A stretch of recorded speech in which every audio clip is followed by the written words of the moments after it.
Selamat siang Bapak Surgawi, Tuhan Yesus yang Roh Kudus, yang manis. Terima kasih untuk siang hari ini kami berkumpul kembali di sini Bapak.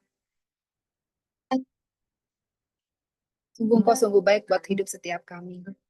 Sabar kesudahan, kasih setia buat setiap kami Tuhan. Kami bersyukur kalau siang hari ini kami masih ada di sini Tuhan Yesus, kami bisa saling sharing, kami bisa saling bersuka cita, kami bisa saling berfellowship. Ini semua karena anugerah-Mu Tuhan. Segala pujian, hormat, dan syukur kami hanya bagi kemuliaan Tuhan. Saat ini kami mau fokus, kami mau menyembah, kami mau melihat keindahan. Kami tanggalkan segala sesuatu yang menjadi beban setiap kami Tuhan, apapun itu. Kami tanggalkan semuanya dari pikiran kami, dari hati kami Tuhan, semua beban-beban yang nggak perlu itu. Bagaimanapun kondisi kami, apapun yang kami hadapi saat ini, kami tahu Tuhan lebih besar dari setiap masalah yang kami temui. Haleluya Yesus. Biarkan mulut kami mengucapkan puji-pujian, penyembahan hanya padamu. Untuk kebesaran-Mu Tuhan. Untuk kebaikan di dalam hidup setiap kami. Haleluya. Kau sungguh indah dan mulia. Sungguh besar.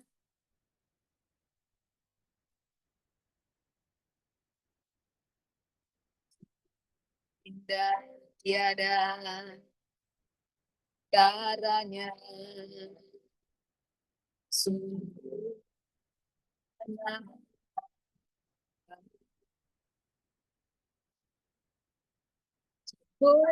Ajaib tu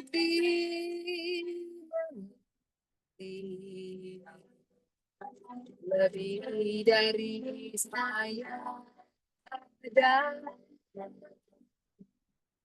hikmat-Mu tiada terselami, kasih-Mu dalam tak terduga, dan tiada tandingannya. Yes Lord, mulia dan berkuasa. Katakan kau sungguh indah, sungguh indah tiada taranya. Tuhan kau sungguh indah, sungguh menakjubkan. Jauh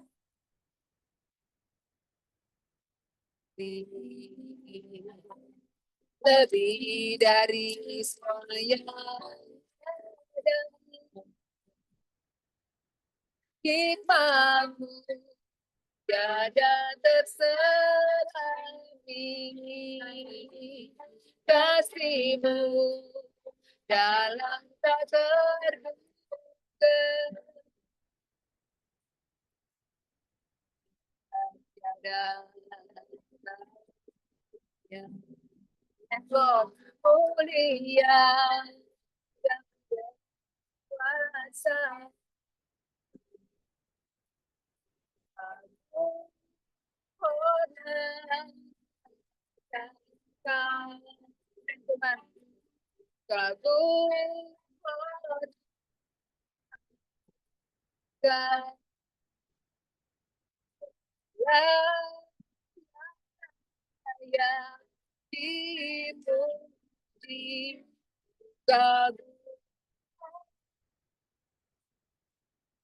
Katakan ku kagum, ku kagum.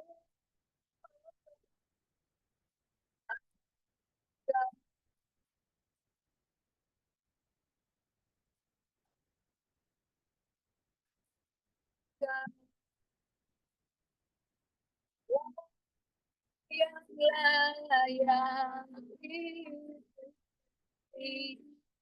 aku tahu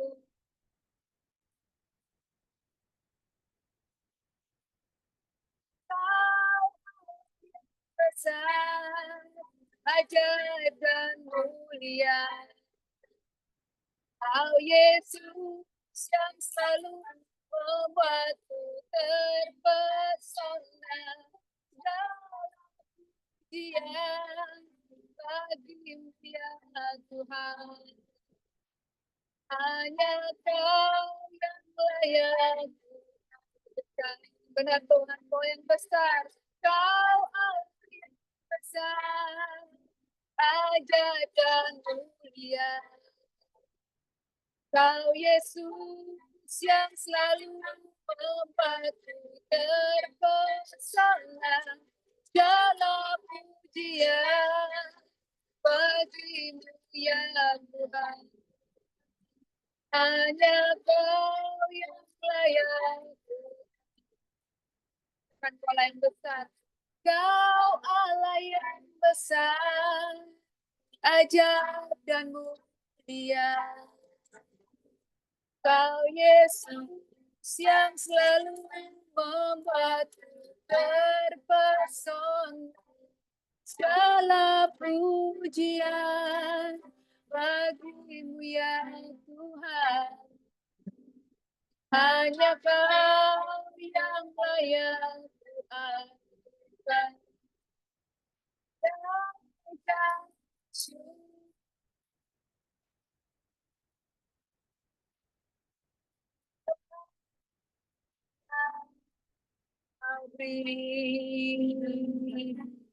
Tak bisa kasih dan rahmat-Mu.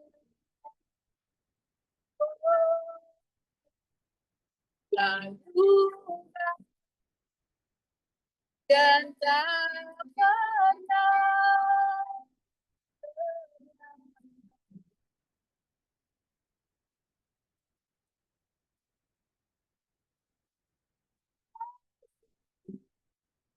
temu di sepanjang hidupku.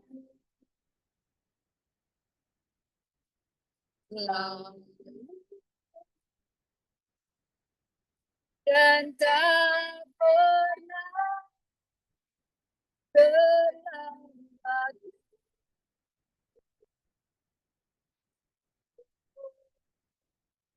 Besar setiamu di sepanjang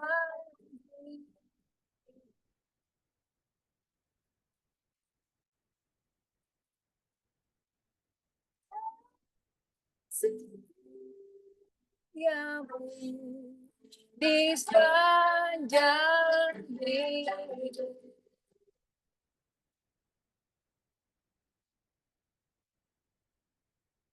Oh,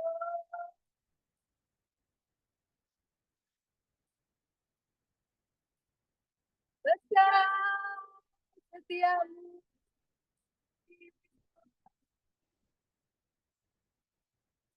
Oleh karenanya kami selalu bersyukur.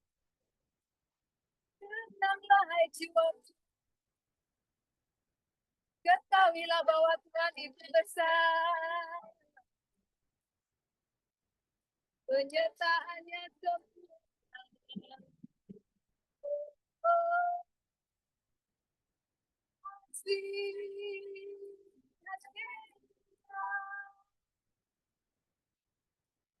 Hallelujah.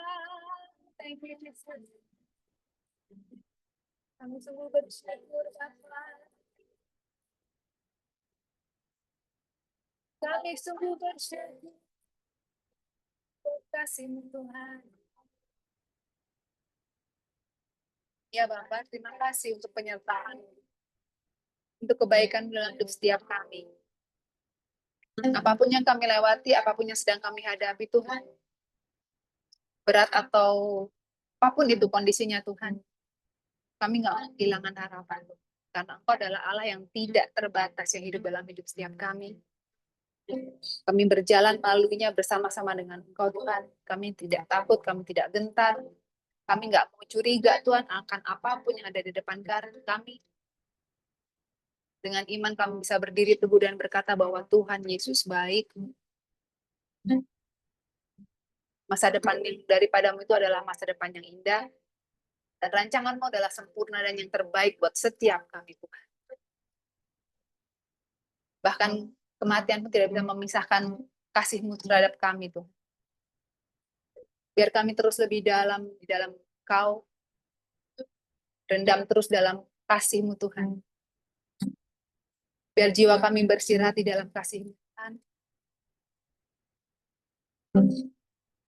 Terima kasih Bapa, Tuhan Yesus dan Roh Kudus. Kami mau belajar akan firman-Mu siang hari ini.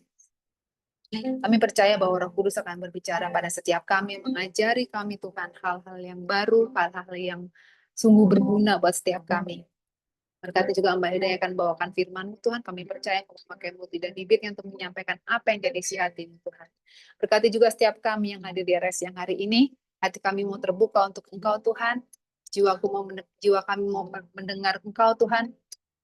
Dan biarkan kami punya hati, kerendahan hati yang mau diajar, mau tunduk akan firman, akan perintah-perintah-Mu Tuhan. Mau taat. Dan biar damai sejahtera-Mu itu mengisi setiap kami, bahkan sampai meluap-luap Tuhan. Dan biar kita punya persekutuan yang indah saat ini bersama-sama dengan Engkau. Dalam nama Tuhan Yesus kami juga memberkati setiap perangkat yang kami pakai, tidak ada yang terputus-putus, tidak ada sinyal yang lemah, tidak ada gadget atau apapun yang bermasalah Tuhan, semuanya berjalan dengan baik di dalam nama Tuhan Yesus. Terima kasih Bapa, dalam nama Tuhan Yesus kami buka siang hari ini. Haleluya, amin.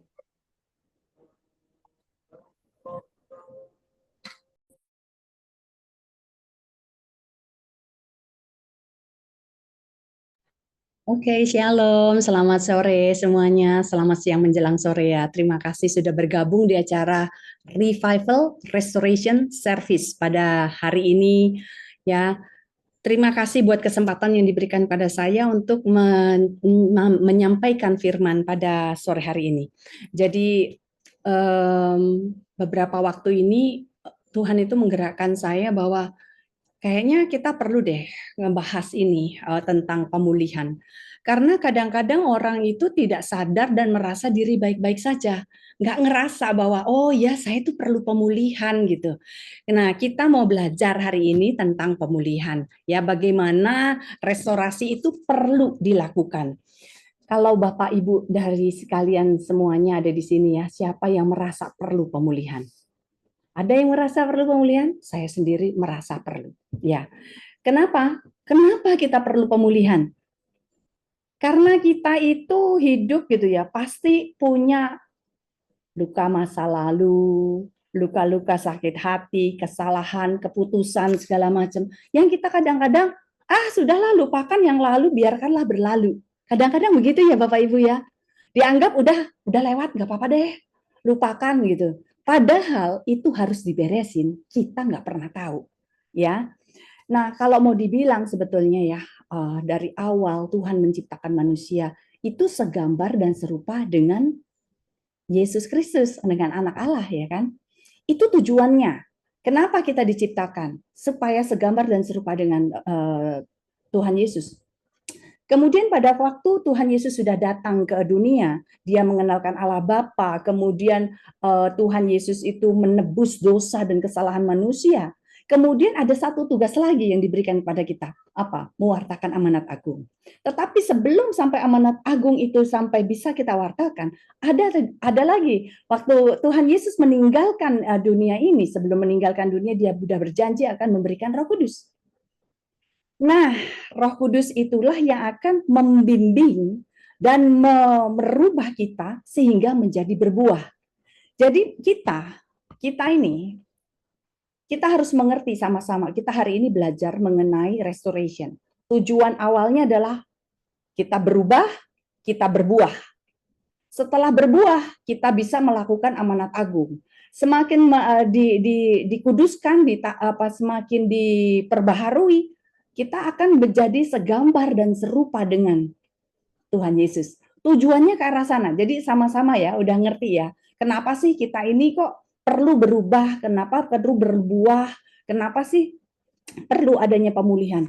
Karena untuk berbuah itu ada sesuatu proses yang harus dilakukan pastinya. ya, prosesnya panjang gitu kan. Kemudian ada effort yang harus dilakukan dan harus ada apa namanya, sesuatu yang menyebabkan nantinya kita ini sadar, kita mengerti gitu kan, kita mengerti bahwa tujuan hidup kita itu memang nantinya untuk menjadi berkat bagi banyak orang. Kadang-kadang kita juga nggak sadar ya, kita ini seperti rumah gitu kan. Kita mungkin punya rumah. Nah, rumah ini kalau dibiarkan saja, itu akan ada kerusakan-kerusakan ya yang kita nggak sadar ya. Kerusakan karena cuaca, karena kehujanan, mungkin catnya ngelotok, kemudian karena dianya semennya kurang bagus, kemudian ada yang ketumbuk, terus kemudian akhirnya bolong, ada yang rusak. Nah, kadang-kadang kita nggak sadar ya, rusak juga karena misalnya ada yang aus, ada yang berkarat, terus ada yang roboh. Nah, kita kadang-kadang nggak tahu, nggak inget gitu bahwa ini sudah berapa lama ya, emang harusnya diperbaiki ya, harusnya diganti ya. Tetapi kalau sudah rusak, nah baru kita tahu gitu kan. Nah, karena itulah kita juga seperti rumah gitu kan. Berarti kita ini bait Allah yang memang harus diperbaiki, yang kita nggak pernah tahu bahwa ada hal-hal, mungkin hal-hal duniawi yang bisa mempengaruhi dan merubah kita, menjatuhkan kita, dan kita juga tidak pernah tahu bahwa ternyata ya kita masih ada dagingnya nih yang kuat banget nih, yang nggak bisa, belum lepas nih, ya, yang memang harus diperbaiki dan harus dipulihkan, istilahnya dihilangkan, sehingga mungkin luka-luka yang tadi yang kita bahas tersebut, bahwa luka-luka masa lampau itu bisa diperbaiki, ya. Jadi memang kita, kalau kita tahu kita adalah bait Allah, kita memang perlu ada perawatan, ada yang perlu perbaikan, perlu dipulihkan dengan tujuan yang tadi, supaya nantinya kita bisa berbuah, nantinya kita bisa melakukan amanat agung, nantinya kita bisa berubah serupa dengan Kristus. Ya, sebelum kita mulai, kita berdoa lagi sebentar. Bapak Sorgawi, kami bersyukur dan terima kasih sudah kau kumpulkan di tempat ini. Mari Bapak Sorgawi, Engkau yang menyampaikan lebih lagi, lebih dalam mengenai restorasi, bagaimana kami semakin sadar bahwa kami perlu dipulihkan. Tuntun kami Bapa, Yesus dan Roh Kudus, ini acaramu, beracaralah di dalam nama Tuhan Yesus kami berdoa dan mengucap syukur. Haleluya, amin. Ya, tadi kita sudah membahas secara singkat kenapa sih kita perlu restorasi. Ya, jadi saya beberapa waktu lalu memang diingatkan, oh ya kita ini semuanya sebetulnya perlu dipulihkan. Kebetulan beberapa waktu yang lalu juga saya mendengarkan materi dari hamba Tuhan juga begitu bagus, mungkin bisa saya sampaikan sehingga lebih membuka. Kadang-kadang begini, kita perlu menerima juga dari beberapa orang gitu kan, pelajaran-pelajaran baru gitu istilahnya, yang bisa membuka pengertian kita. Oh, ternyata begitu maksudnya. Gitu ya. Jadi hari ini kita sama-sama belajar ya Bapak Ibu ya. Nah, jadi restorasi atau pemulihan ya. Di dalam Yesaya 58 ayat 12 mengatakan seperti ini. Engkau akan membangun reruntuhan yang sudah berabad-abad dan akan memperbaiki dasar yang diletakkan oleh banyak keturunan. Engkau akan disebut yang memperbaiki tembok, yang tembus, yang membetulkan jalan supaya tempat itu dihuni. Jadi Bapak Ibu, sebetulnya Tuhan itu ingin kita itu pulih. Tetapi selain Tuhan yang melakukannya, ada bagian kita. Di dalam Yesaya mengatakan, engkau akan membangun reruntuhan yang sudah berabad-abad. Engkau itu maksudnya kita. Kita akan membangun reruntuhan yang sudah berabad-abad dan memperbaiki dan akan memperbaiki dasar yang diletakkan oleh banyak keturunan. Ini maksudnya apa ya? Bahwa kita nggak pernah sadar bahwa dulu-dulunya mungkin kita ada pola asuh dari orang tua gitu kan, mungkin ada dosa-dosa keturunan, mungkin ada penyakit-penyakit keturunan, mungkin ada sesuatu yang pernah kutuk-kutuk yang zaman dahulu kala, mungkin perkataan-perkataan yang salah, didikan yang salah dari orang tua. Nah, ini adalah bagiannya. Kita disuruh membangun reruntuhan. Bukan mereka yang ngebangun, kita. Kenapa? Mungkin mereka nggak ngerti. Kalau sekarang Bapak Ibu ada di tempat ini, Bapak Ibu sudah ada di tempat yang tepat. Karena di sini kita belajar bahwa, oh itu tugas saya toh. Bukannya menyalahkan si A, si B, oh itu karena didikan orang tua, jadi saya begini dan lain-lain. Enggak. Ini waktunya kita yang membangun reruntuhan itu, memperbaiki dasar, ya, yang mungkin yang dulu-dulu udah salah, ya. Engkau akan disebut yang memperbaiki tembok yang tembus. Jadi temboknya bolong tuh, kita perbaikin. Dikasih lagi dasar-dasar, dikasih lagi batu-batunya disusun dengan rapi. Kemudian yang membetulkan jalan supaya tempat itu dapat dihuni, bisa dijalanin lagi. Ke tempat apa? Kembali lagi ke tujuan yang tadi yang sempat dibahas. Supaya bisa berbuah, melakukan amanat agung dan semakin serupa dengan Tuhan Yesus. Jadi restorasi adalah proses rohani untuk memperbaiki bagian-bagian hidup yang rusak akibat apa? Akibat dosa, luka batin, trauma, atau keputusan yang salah hingga kembali selaras dengan rancangan Tuhan. Jadi ini loh adalah proses rohani yang untuk memperbaiki bagian-bagian hidup kita. Jadi ya, luka batin kadang-kadang kita nggak sadar ya. Hal-hal yang sepele kadang-kadang itu bisa menyebabkan luka batin. Jangan jauh-jauh lah gitu kan.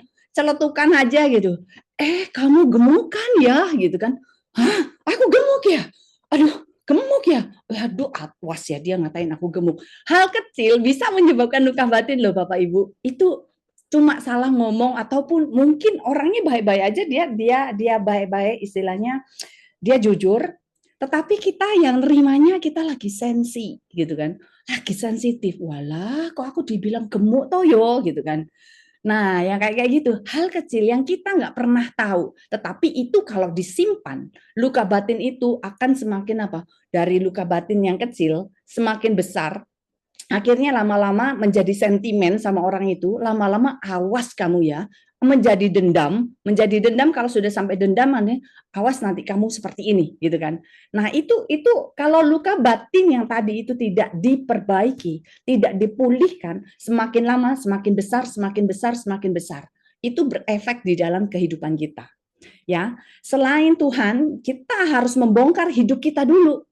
Jadi dua sisi, Tuhan dan kita yang harus membongkar hidup kita. Menghancurkan dinding apa? Kesombongan.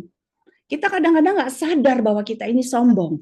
Mencabut lantai kebiasaan buruk kita yang sukanya leye-leye, scrolling-scrolling, banyak lebih daripada mencari Tuhan gitu kan.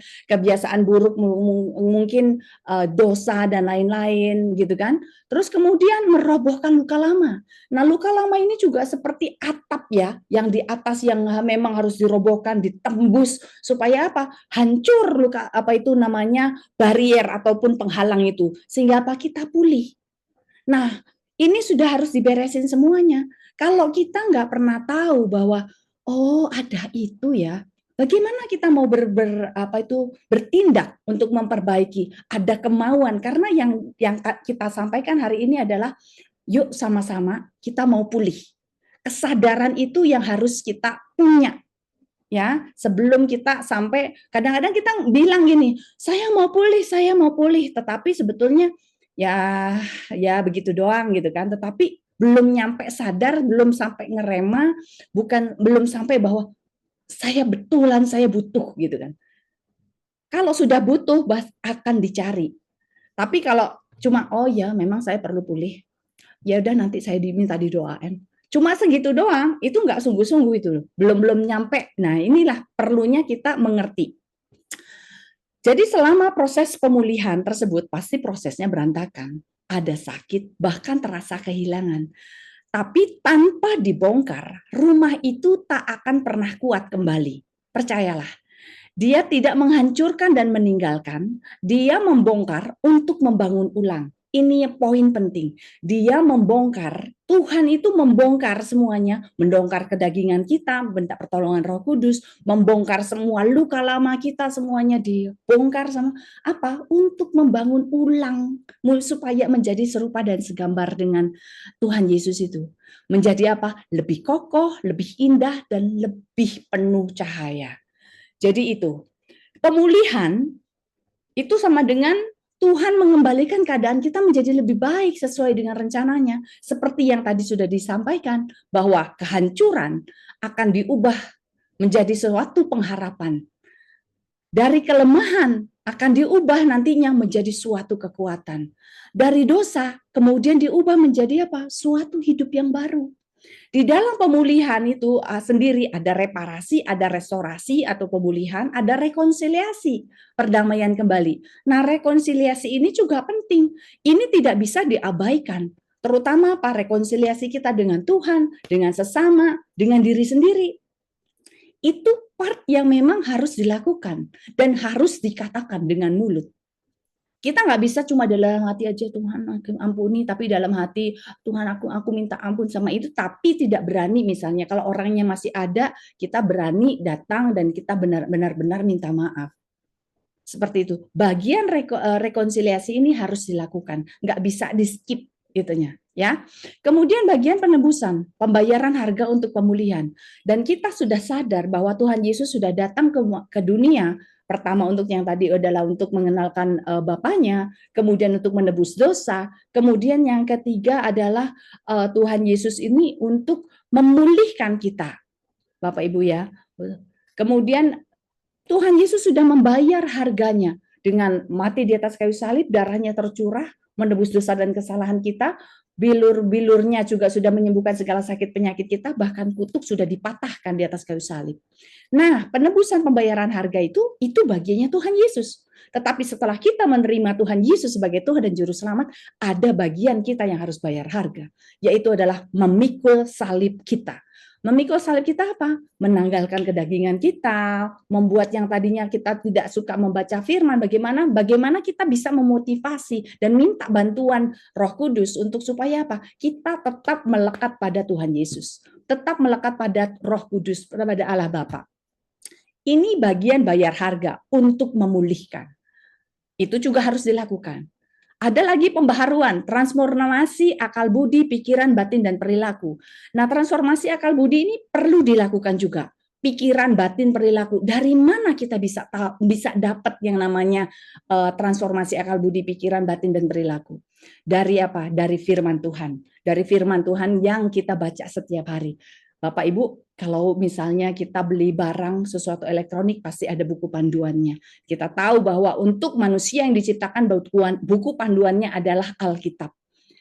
Di dalam Alkitab sudah dijelaskan apa yang boleh, apa yang tidak boleh, dan dari cerita-cerita yang ada di dalam Alkitab kita bisa tahu pengalaman-pengalaman dari sebelum-sebelum kita, rasul-rasul, bahkan dari nabi-nabi, dari Tuhan Yesus sendiri, sampai cerita yang akan datang. Itu semuanya sudah ada di dalam Alkitab. Dari situ waktu kita membaca, kita dapat rema, kita akan ada pembaharuan akal budi. Selain dari firman Tuhan, kita bisa mendengarkan khotbah-khotbah, Bapak Ibu hadir di dalam RRS, Bapak Ibu ikut pemuridan, itu memperbaharui akal budi kita. Sehingga kita tahu, oh begitu toh. Oh begitu toh gitu. Jadi ada sesuatu pengetahuan baru, pengetahuan rohani yang baru bahwa oh ternyata saya harus melakukan ini, melakukan ini, melakukan ini. Nggak bisa langsung cuma doa aja, ting gitu, doa nggak ada. Ternyata ada bagian yang harus kita lakukan. Itulah yang namanya pembaharuan akal budi, pembaharuan pikiran, yang batin di mana kita yang tadinya yang suka sakit hati itu juga harus bisa dibaharui karena Tuhan akan memberikan hati yang baru pada saat kita menerima Tuhan Yesus. Ya, perilaku juga harus diperbaharui. Nah, sebetulnya apa sih alasan kita membutuhkan pemulihan? Karena dosa sudah merusak tatanan hidup. Semua orang sudah kehilangan kemuliaannya. Ya, kita mungkin pernah mengambil suatu keputusan yang salah, menyebabkan meninggalkan bekas luka yang panjang. Mungkin kita pernah merasakan gini, kita sangka ini adalah jalan yang lurus, ternyata ujungnya maut. Kita salah memutuskan sesuatu mungkin di dalam bisnis, ternyata saya kok rugi ya, kok jadinya bangkrut ya. Kemudian akhirnya seperti ini. Ini adalah suatu keputusan yang salah. Contoh keputusan di dalam rumah tangga, mungkin keputusan di dalam kerohanian, mungkin dengan apa? Saya mau biasa-biasa aja daripada saya mau sungguh-sungguh di dalam Tuhan, itu suatu keputusan yang salah, gitu kan? Tapi akhirnya apa? Akan ada yang namanya suatu penyesalan. Selain penyesalan ada beberapa juga meninggalkan luka yang panjang ya. Kemudian ada pengkhianatan, ada kegagalan, ada kekecewaan yang membuat kita kehilangan arah. Yang kadang-kadang membuat apa? Kita menjadi jiwa kita tertekan.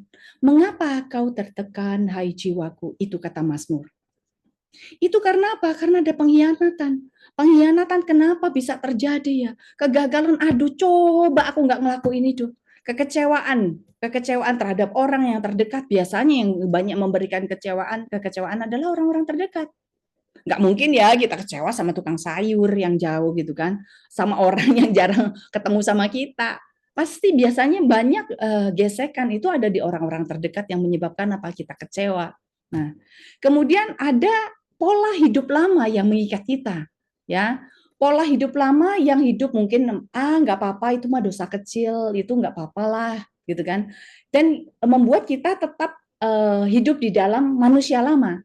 Padahal di dalam Efesus 4 ayat 22 mengatakan bahwa kita harus menanggalkan manusia lama dan mengenakan manusia baru. Jadi pada sore hari ini kita akan mau belajar. Ada 3 macam pemulihan. Yang pertama adalah pemulihan rohani, yaitu hubungan dengan Allah. Pemulihan secara emosional, yaitu pemulihan hati dan jiwa. Kemudian pemulihan fisik dan kebutuhan sehari-hari. Kita siap ya? Oke, kita bahas satu-satu ya. Pemulihan hubungan dengan Allah. Kita tahu bahwa pada waktu dosa pertama terjadi, hubungan Allah dengan manusia terputus, dosa memisahkan manusia dari Allah. Waktu Tuhan Yesus sudah datang ke dunia, sudah menebus manusia, dan kita sudah mengaku Yesus Kristus sebagai Tuhan dan Juru Selamat. Tetapi jika kita jatuh kembali ke dalam dosa, kita sudah terpisah dari Allah lagi. Jadi Bapak Ibu kita sadar bahwa ternyata bukan sekali selamat tetap selamat gitu kan. Bahwa waktu kita sudah mengaku Yesus Kristus sebagai Tuhan dan Juru Selamat, tetapi kita jatuh lagi ke dalam dosa, kita terputus lagi hubungannya dengan Allah. Hubungan kita semakin jauh dari Allah. Yesus datang untuk mendamaikan kita dengan Bapa. Itu jelas benar. Tetapi kalau kita sudah ditebus, tetapi kita tetap melakukan hal-hal yang tidak sesuai dengan firman Tuhan, yang itu menyedihkan atau mendukakan hati Allah, itu hubungan kita semakin jauh. Di dalam Efesus 4 ayat 22 sampai 24 berkata, "Hendaklah kamu menanggalkan manusia lama dan tingkah lakunya yang lama dan mengenakan manusia baru yang telah diciptakan menurut kehendak Allah dalam kebenaran yang kudus yang sesungguhnya."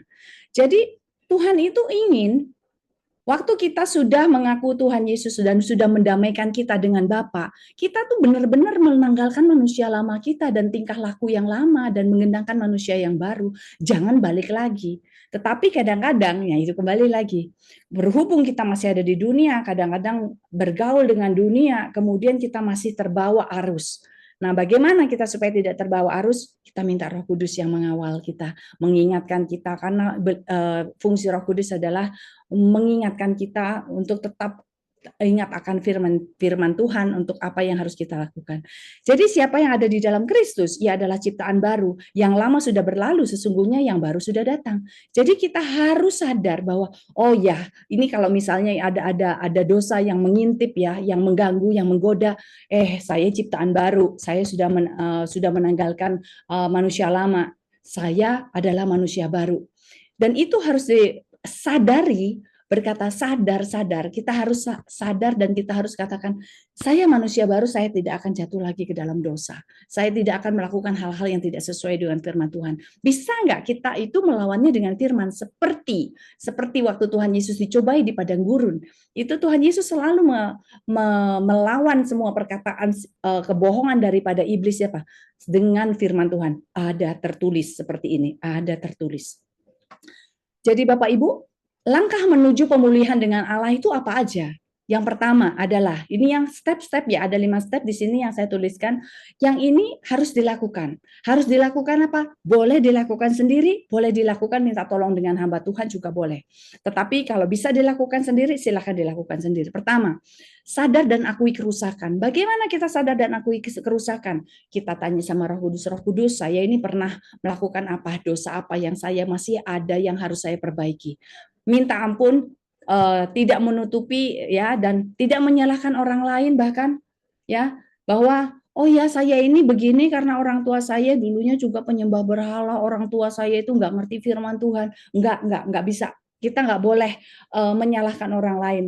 Kalau kita sadar bahwa saya ada melakukan dosa dan kesalahan, kita mengaku dan kita yang harus memperbaiki. Tadi di firman yang awal dikatakan bahwa kita yang harus memperbaiki kerusakan, bukan orang lain. Jadi kita belajar ini buat diri sendiri dulu, bukan buat orang lain ya. Kalau nanti ada orang yang mau orang itu kelihatannya punya perlu dipulihkan, boleh dikirimkan misalnya, diceritakan ataupun dikirimkan rekamannya. Jadi awalnya sadar, akui kerusakan ya. Semuanya adalah tergantung kita. Mau berubah apa enggak, mau mengakui apa enggak di hadapan Tuhan. Kemudian yang kedua, menerima kasih karunia, bertobat meninggalkan dosa, tidak mengandalkan kekuatan diri sendiri. Jadi kita ini waktu kita sadar itu adalah karena kerjasama kita dengan Tuhan, Roh Kudus yang mengingatkan kita, dan kita mau menerima kasih karunia. Kasih karunia apa? Kita sudah ditebus oleh Tuhan Yesus, kita sudah dikasihi oleh Bapa, diterima kembali menjadi anaknya. Itu kita menerima kasih karunia namanya. Waktu kita mau menerima kasih karunia, maka kita ini akan dipulihkan.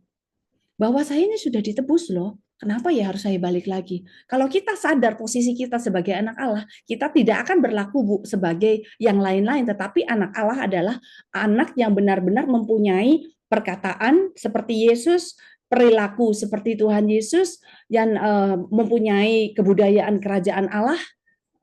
Nah, itu yang harus ada di dalam pikiran kita, jadi sehingga kita ini tidak sembrono di dalam berpikir, dalam berkata, dalam berbuat. Pemahaman itu harus sampai kita mengerti gitu kan. Nah, kemudian yang ketiga adalah ubah pikiran dan hati kita. Ya, biarkan firman memperbaharui cara berpikir. Karena apa? Hanya firman yang bisa merubah kita. Firman itu bagaikan air yang mencuci, air yang merubah, yang membersihkan hati kita, membersihkan pikiran kita. Itu. Jadi itulah kenapa pentingnya kita membaca firman supaya kita diperbaharui dari cara berpikir kita. Dan kita harus percaya dengan janjinya. Kemudian yang tadi juga sudah sempat dibahas, pulihkan relasi. Relasi apa? Berdamai dengan Tuhan, dengan apa? Berdoa, membaca firman, dan sungguh-sungguh mendengarkan firman Tuhan dari hamba-hamba Tuhan yang lain, belajar pemuridan, ikut RRS, dan lain-lain. Kemudian sesama, kita ada di komunitas iman yang sama, misalnya kita ada di RRS ini juga, kemudian kita ada di komunitas RTM, kemudian kita mempunyai komunitas di gereja yang sungguh-sungguh bertumbuh ya Bapak Ibu ya, bukan cuma makan-makan, kumpul-kumpul gitu, tetapi sungguh-sungguh mau saling mendukung, saling menasehati, yang saling mendoakan. Yang penting itu mendoakan satu sama lain. Karena apa? Doa orang benar sangat besar kuasanya. Jadi harus orang yang benar. Kita bergaul dengan orang yang benar. Sehingga apa? Kebiasaan baik yang ada. Ya. Kemudian hidup di dalam misi yang baru. Yang tadinya fokusnya aku, ego gitu kan. Nah, diganti dengan fokus pada panggilan dan tujuan ilahi. Mulai memperhatikan sesama, mendahulukan, memprioritaskan Tuhan. Dan itu yang harus kita ada perubahan, Bapak Ibu ya. Jadi Tuhan bukan hanya memperbaiki hidup kita, namun Tuhan mencipta ulang hidup kita dengan kualitas yang baru. Jadi Tuhan itu ingin kita pulih untuk apa? Untuk menciptakan ulang hidup kita dengan kualitas yang baru. Itu yang perlu kita mengerti. Kemudian yang kedua, pemulihan hati dan jiwa. Tuhan menyembuhkan hati yang hancur. Dia memberi sukacita dan damai sejahtera. Jadi kalau kita merasa bahwa hati kita tidak baik-baik saja, jiwa kita ataupun pikiran kita sangat ruwet dan lain-lain, kita bisa datang kepada Tuhan karena Dialah yang menyembuhkan hati. Ya. Di dalam Mazmur 34 ayat 19 dikatakan bahwa gini, Tuhan itu dekat kepada orang-orang yang patah hati. Jadi kalau kita patah hati, kita remuk, itu Tuhan itu malah dekat sebetulnya sama kita. Cuma kita ini sadar apa enggak? Kadang-kadang kita nih nggak sadar, kita malah bilang Tuhan tuh kemana, Tuhan ini gini, oh, Engkau tidak peduli sama aku, dia tega, dia jahat, dia suka nyakitin hati aku, membuat hatiku patah gitu kan. Padahal bilangnya Mazmur berkata gini, Tuhan itu dekat kepada orang yang patah hati. Kitanya aja yang nggak sadar kadang-kadang. Kitanya sibuk dengan diri sendiri, dengan luka kita, dengan luka kemudian yang pembenaran-pembenaran diri menjadi mental victim gitu kan. Itu yang kadang-kadang ruwet sendiri. Padahal udah dibilang firman-Nya Tuhan itu dekat pada orang-orang yang patah hati.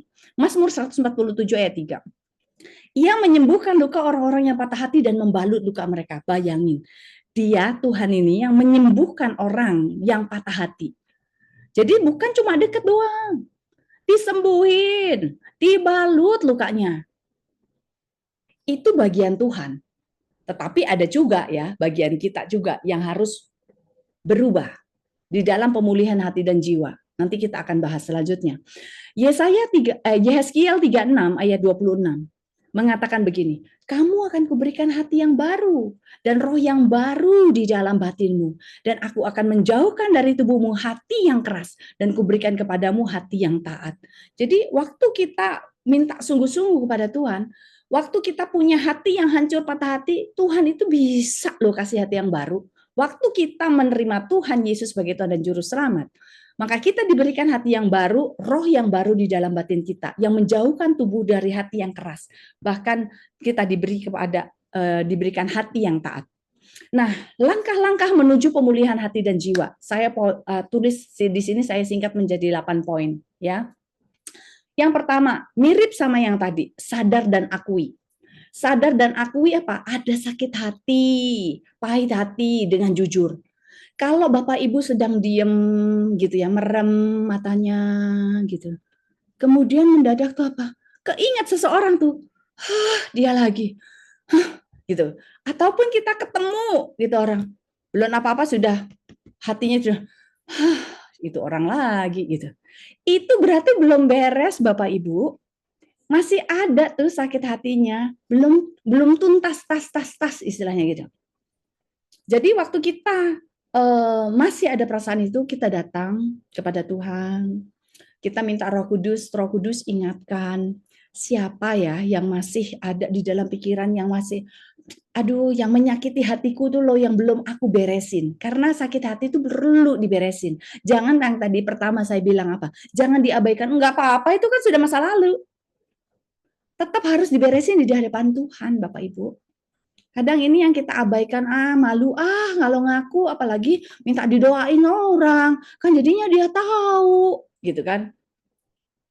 Jangan ya, mari sama-sama beresin sakit hati ya, pahit hati dengan jujur. Kalau sudah tahu nih siapa nih orangnya misalnya, atau ada kejadian apa nih yang menyebabkan sampai sakit hati gitu kan. Jangankan jauh-jauh yang tadi saya sempat bilang, yang tadi dibully aja bisa sakit hati. Itu perkataan kecil. Nah, waktu kita diingatkan oleh Roh Kudus gitu kan. Yang langkah lanjutnya apa? Minta ampun Tuhan, ampuni aku kok kesel sama dia ya. Ampuni aku Tuhan, aku bertobat, aku minta ampun, aku udah nggak mau kesel-kesel, terserah dia mau ngomong apa, mau ngomong jelek, mau nyumpahin, mau apa, itu kan urusan dia sama Tuhan, bukan urusanku. Ya. Jadi kita lebih legowo, terserah orang mau ngomong apa, namun kita nggak bisa mengontrol omongan orang, perilaku orang juga tidak bisa kita kontrol, yang kita bisa kontrol apa? Respon hati kita. Kalau respon hati kita benar terserah Tuhan, Tuhan ampuni dia, karena dia nggak tahu apa yang dia lakukan. Kita juga perlu mungkin minta ampun dengan sesama kalau kita memang pernah menyakiti dan kita ingat, oh iya ya aku pernah kasar banget sama dia gitu kan. Ampun, minta maaf ya. Gitu. Jadi kita perlu ngobrol, ngomong. Karena apa? Waktu minta ampun ini juga harus ngomong. Kemudian bertobat dan berbalik. Yang ketiga, mengampuni diri sendiri. Kalau sudah minta ampun ya yang pasti yang kita mengampuni diri sendiri juga harus nih namanya berdamai. Berdamai dengan diri sendiri dan berdamai dengan orang lain. Dengan rela. Ya. Jadi kadang-kadang kita nggak sadar bahwa Aduh kenapa bodoh sekali aku melakukan itu ya. Terus keingat lagi, coba aku nggak ngelakuin itu. Dan itu masih terulang, masih ada lagi, masih ada lagi. Itu roh penuduh yang masih ada di kepala. Padahal Tuhan Yesus, waktu kita minta ampun kepada Tuhan, Tuhan bilang gini, oke tuh, oke nak, engkau sudah minta ampun, aku sudah mengampuni, udah, sudah diampuni, sudah dihapus dosa kamu. Udah jangan diingat-ingat. Tapi jangan diulangi, balik lagi. Waktu itu kita minta ampun pada Tuhan, kita bertobat, berbalik, dan tidak melakukan hal yang sama. Nah ini, mengampuni diri sendiri ini adalah part yang juga penting yang kadang-kadang kita nggak sadar, nggak tahu gitu. Caranya gimana ya mengampuni diri sendiri? Terus kalau kita diingatkan oleh si jahat yang menembak kembali, ya, menembak istilahnya perkataan-perkataan yang menuduh tersebut, kita bisa lawan dengan firman.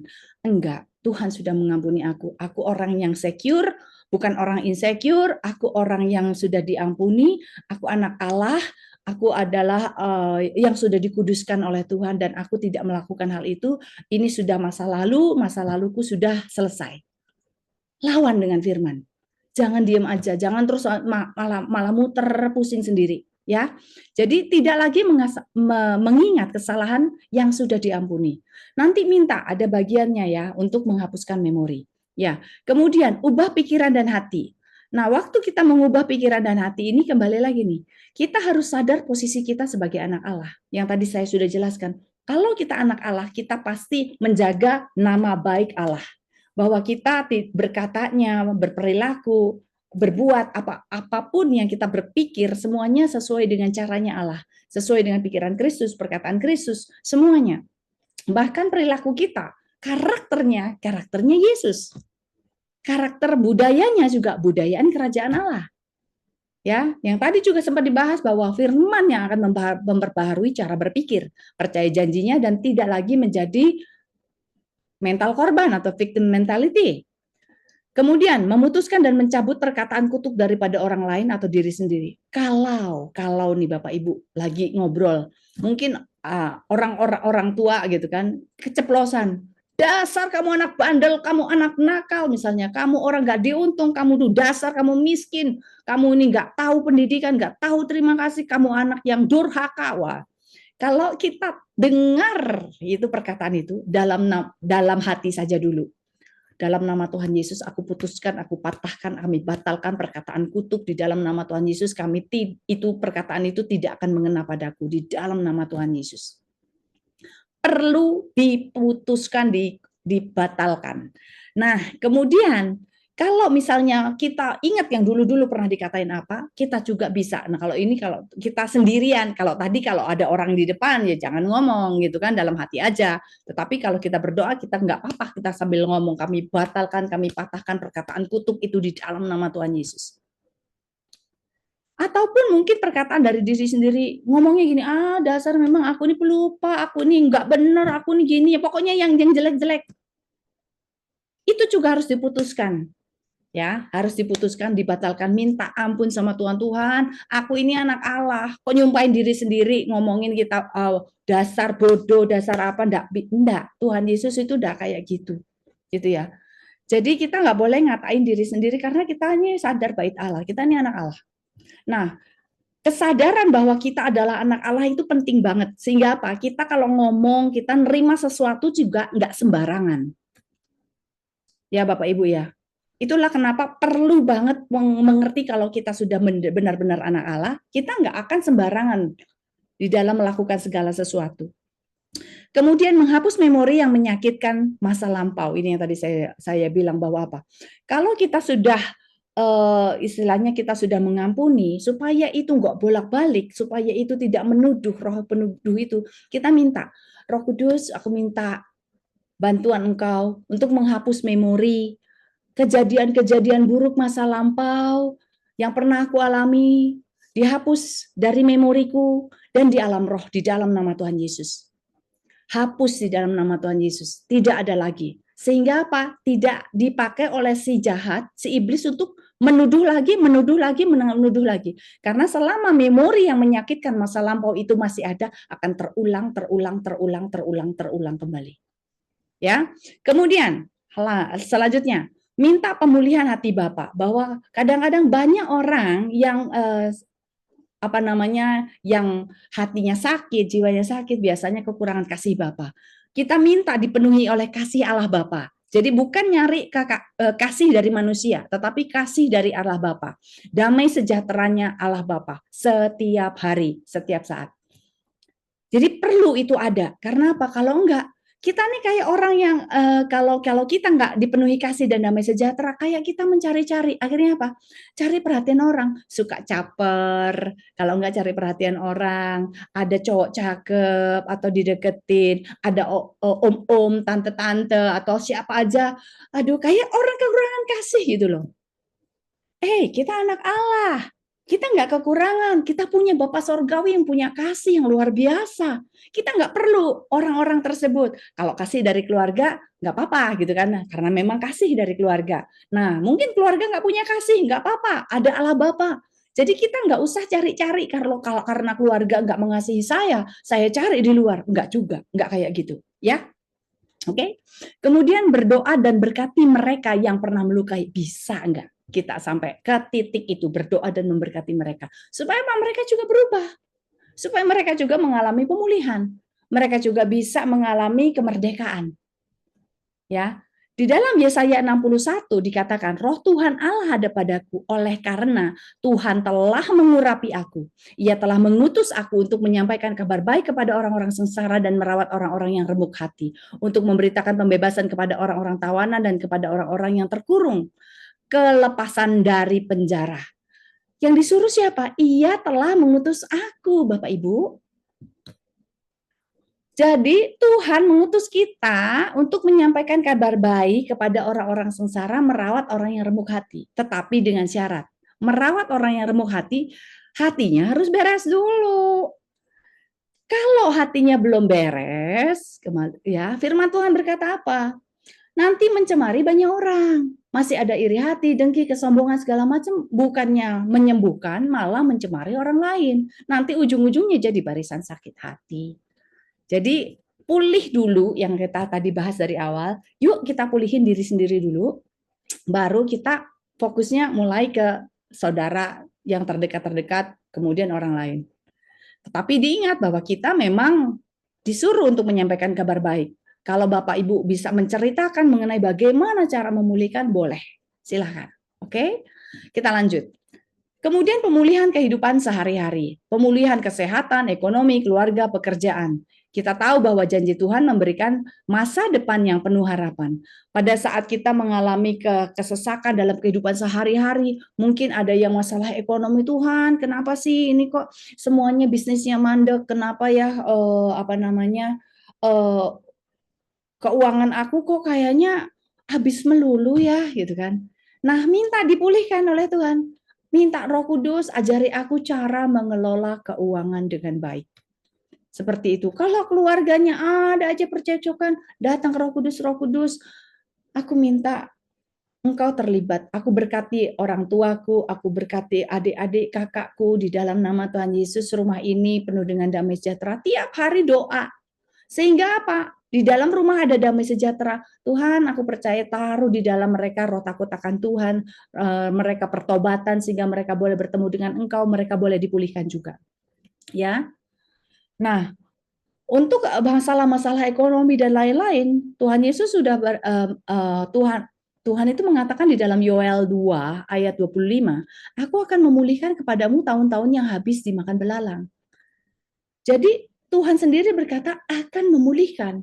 Sudah berjanji. Di dalam Yeremia 29 ayat 11 berkata, sebab aku ini mengetahui rancangan-rancangan apa yang ada padaku mengenai kamu, yaitu rancangan damai sejahtera dan bukan rancangan kecelakaan untuk memberikan kepadamu hari depan yang penuh harapan. Jadi rancangan Tuhan adalah rancangan damai sejahtera. Dan itu yang harus kita perkatakan bahwa terima kasih Tuhan bahwa Engkau memberikan aku rancangan damai sejahtera tiap hari. Aku menikmati Engkau, aku bersyukur kepadamu.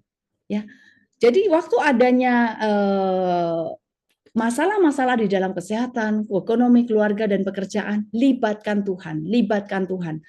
minta Tuhan, aku perlu pemulihan, aku perlu terobosan-terobosan. Tetapi nerobosnya harus bersama Tuhan. Jangan begini, jangan Tuhan aku punya rencana ini, berkati Tuhan. Bukan, tetapi mesti bertanya, Tuhan, ini saya mesti ngelakuin apa? Aku mau berjalan asal Engkau yang berjalan bersama dengan aku.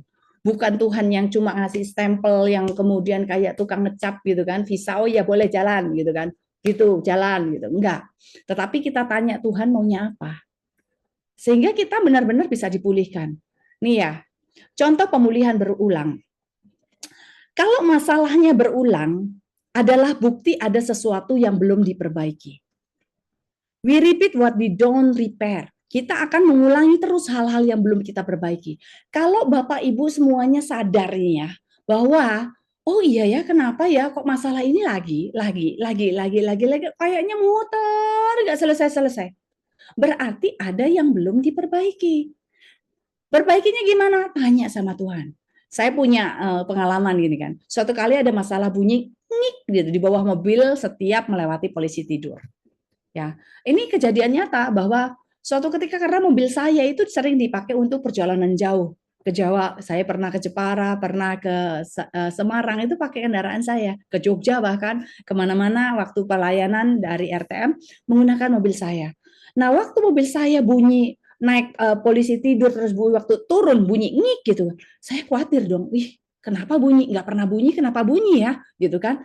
Waduh kalau dipakai jarak jauh gimana, padahal saya sering jarak jauh dari Bogor sampai ke Tangerang sampai ke Bekasi juga lumayan jauh. Ini kan mempengaruhi keselamatan, kita harus mesti dia apa ini ya, berarti kan harus dibenerin kan. Akhirnya saya bawa ke dealer resminya, tapi ternyata tidak ketahuan walaupun alatnya tuh sudah canggih. Jadi mobil saya ditaruh di suatu alat, kemudian digoncang-goncang di mana mencari bunyi yang ngik tadi, ternyata nggak nemu bunyi itu. Sampai terus akhirnya saya bawa lagi ke, jadi saya tidak menyerah. Bukan oh iya kata bengkelnya bilang nggak apa-apa Bu, nggak ketemu. Tapi saat saya bawa pulang masih bunyi ngik gitu kan, tetap aja gitu kan. Tetapi waktu itu saya tidak menyerah dan saya bilang, ini nggak bener, ini harus dibenerin, Roh Kudus ini saya mesti kemana? Terus saya diingatkan, oh itu ada bengkel lain, bengkelnya nggak terlalu besar, bengkel kecil, tetapi itu sebetulnya bengkel yang suka ngebenerin kaki-kaki roda gitu kan. Nah kemudian pakai alat yang sama seperti yang ada di dealer resmi itu, alatnya gede, untungnya nggak harus bayar lagi karena pakai alat itu cuma ngegoncang-goncang harus bayar 250.000. Karena untuk mencari di mana ya ininya, saya pikir karena bunyinya ada di ban belakang sebelah kiri, deketnya shock breaker, saya khawatir ya jangan-jangan shock breaker karena itu kan bahaya ya arah ban, deket ban. Sampai akhirnya waktu digoncang nggak bunyi juga. Saya sudah bilang sama si montirnya sama si engkohnya si toko ini, kok pakai alat itu sudah dicoba di dealer resmi, nggak ketahuan bunyinya. Kalau mau dicoba di jalan, dicobain supaya ketahuan ngiknya ada di mana, gitu kan. Akhirnya engkonya oke lah, ya udah pergi. Akhirnya sama montirnya berdua, montirnya pakai stetoskop segala macam, sudah bawa di mobil gitu kan. Nah kemudian di waktu itu saya setir kan, tuh bunyinya di sini nih. Kita cari masuk ke perumahan di mana ada polisi tidur. Waktu itu bunyi ngik, nah akhirnya ketahuan. Waktu diangkat lagi dicari ternyata memang ada karet yang robek dekatnya shockbreaker. Itu yang diperbaiki. Jadi kalau selama masih bunyi, masih berulang kembali, berarti sesuatu itu belum diperbaiki, belum beres Bapak Ibu. Nah kita saat ini kita belajar bahwa yuk beresin yuk, kalau ada sesuatu sadar, ini sadar bahwa kita nih harus memperbaiki sesuatu, jangan dibiarin. Kalau dibiarin akan tetap aja seumur hidup. Kenapa? Ya nantinya nggak ada perubahan. Yang tidak berubah itu hanya Tuhan Yesus dari dahulu, sekarang sampai selama-lamanya. Tapi kita harus berubah. Semakin apa? Semakin segambar dan serupa Yesus tujuannya, ya Bapak Ibu ya. Nah, ada 4 penting restorasi reparasi kehidupan. Yang pertama adalah ditolong atau diperbaiki, ya. Nah, kita lihat ini.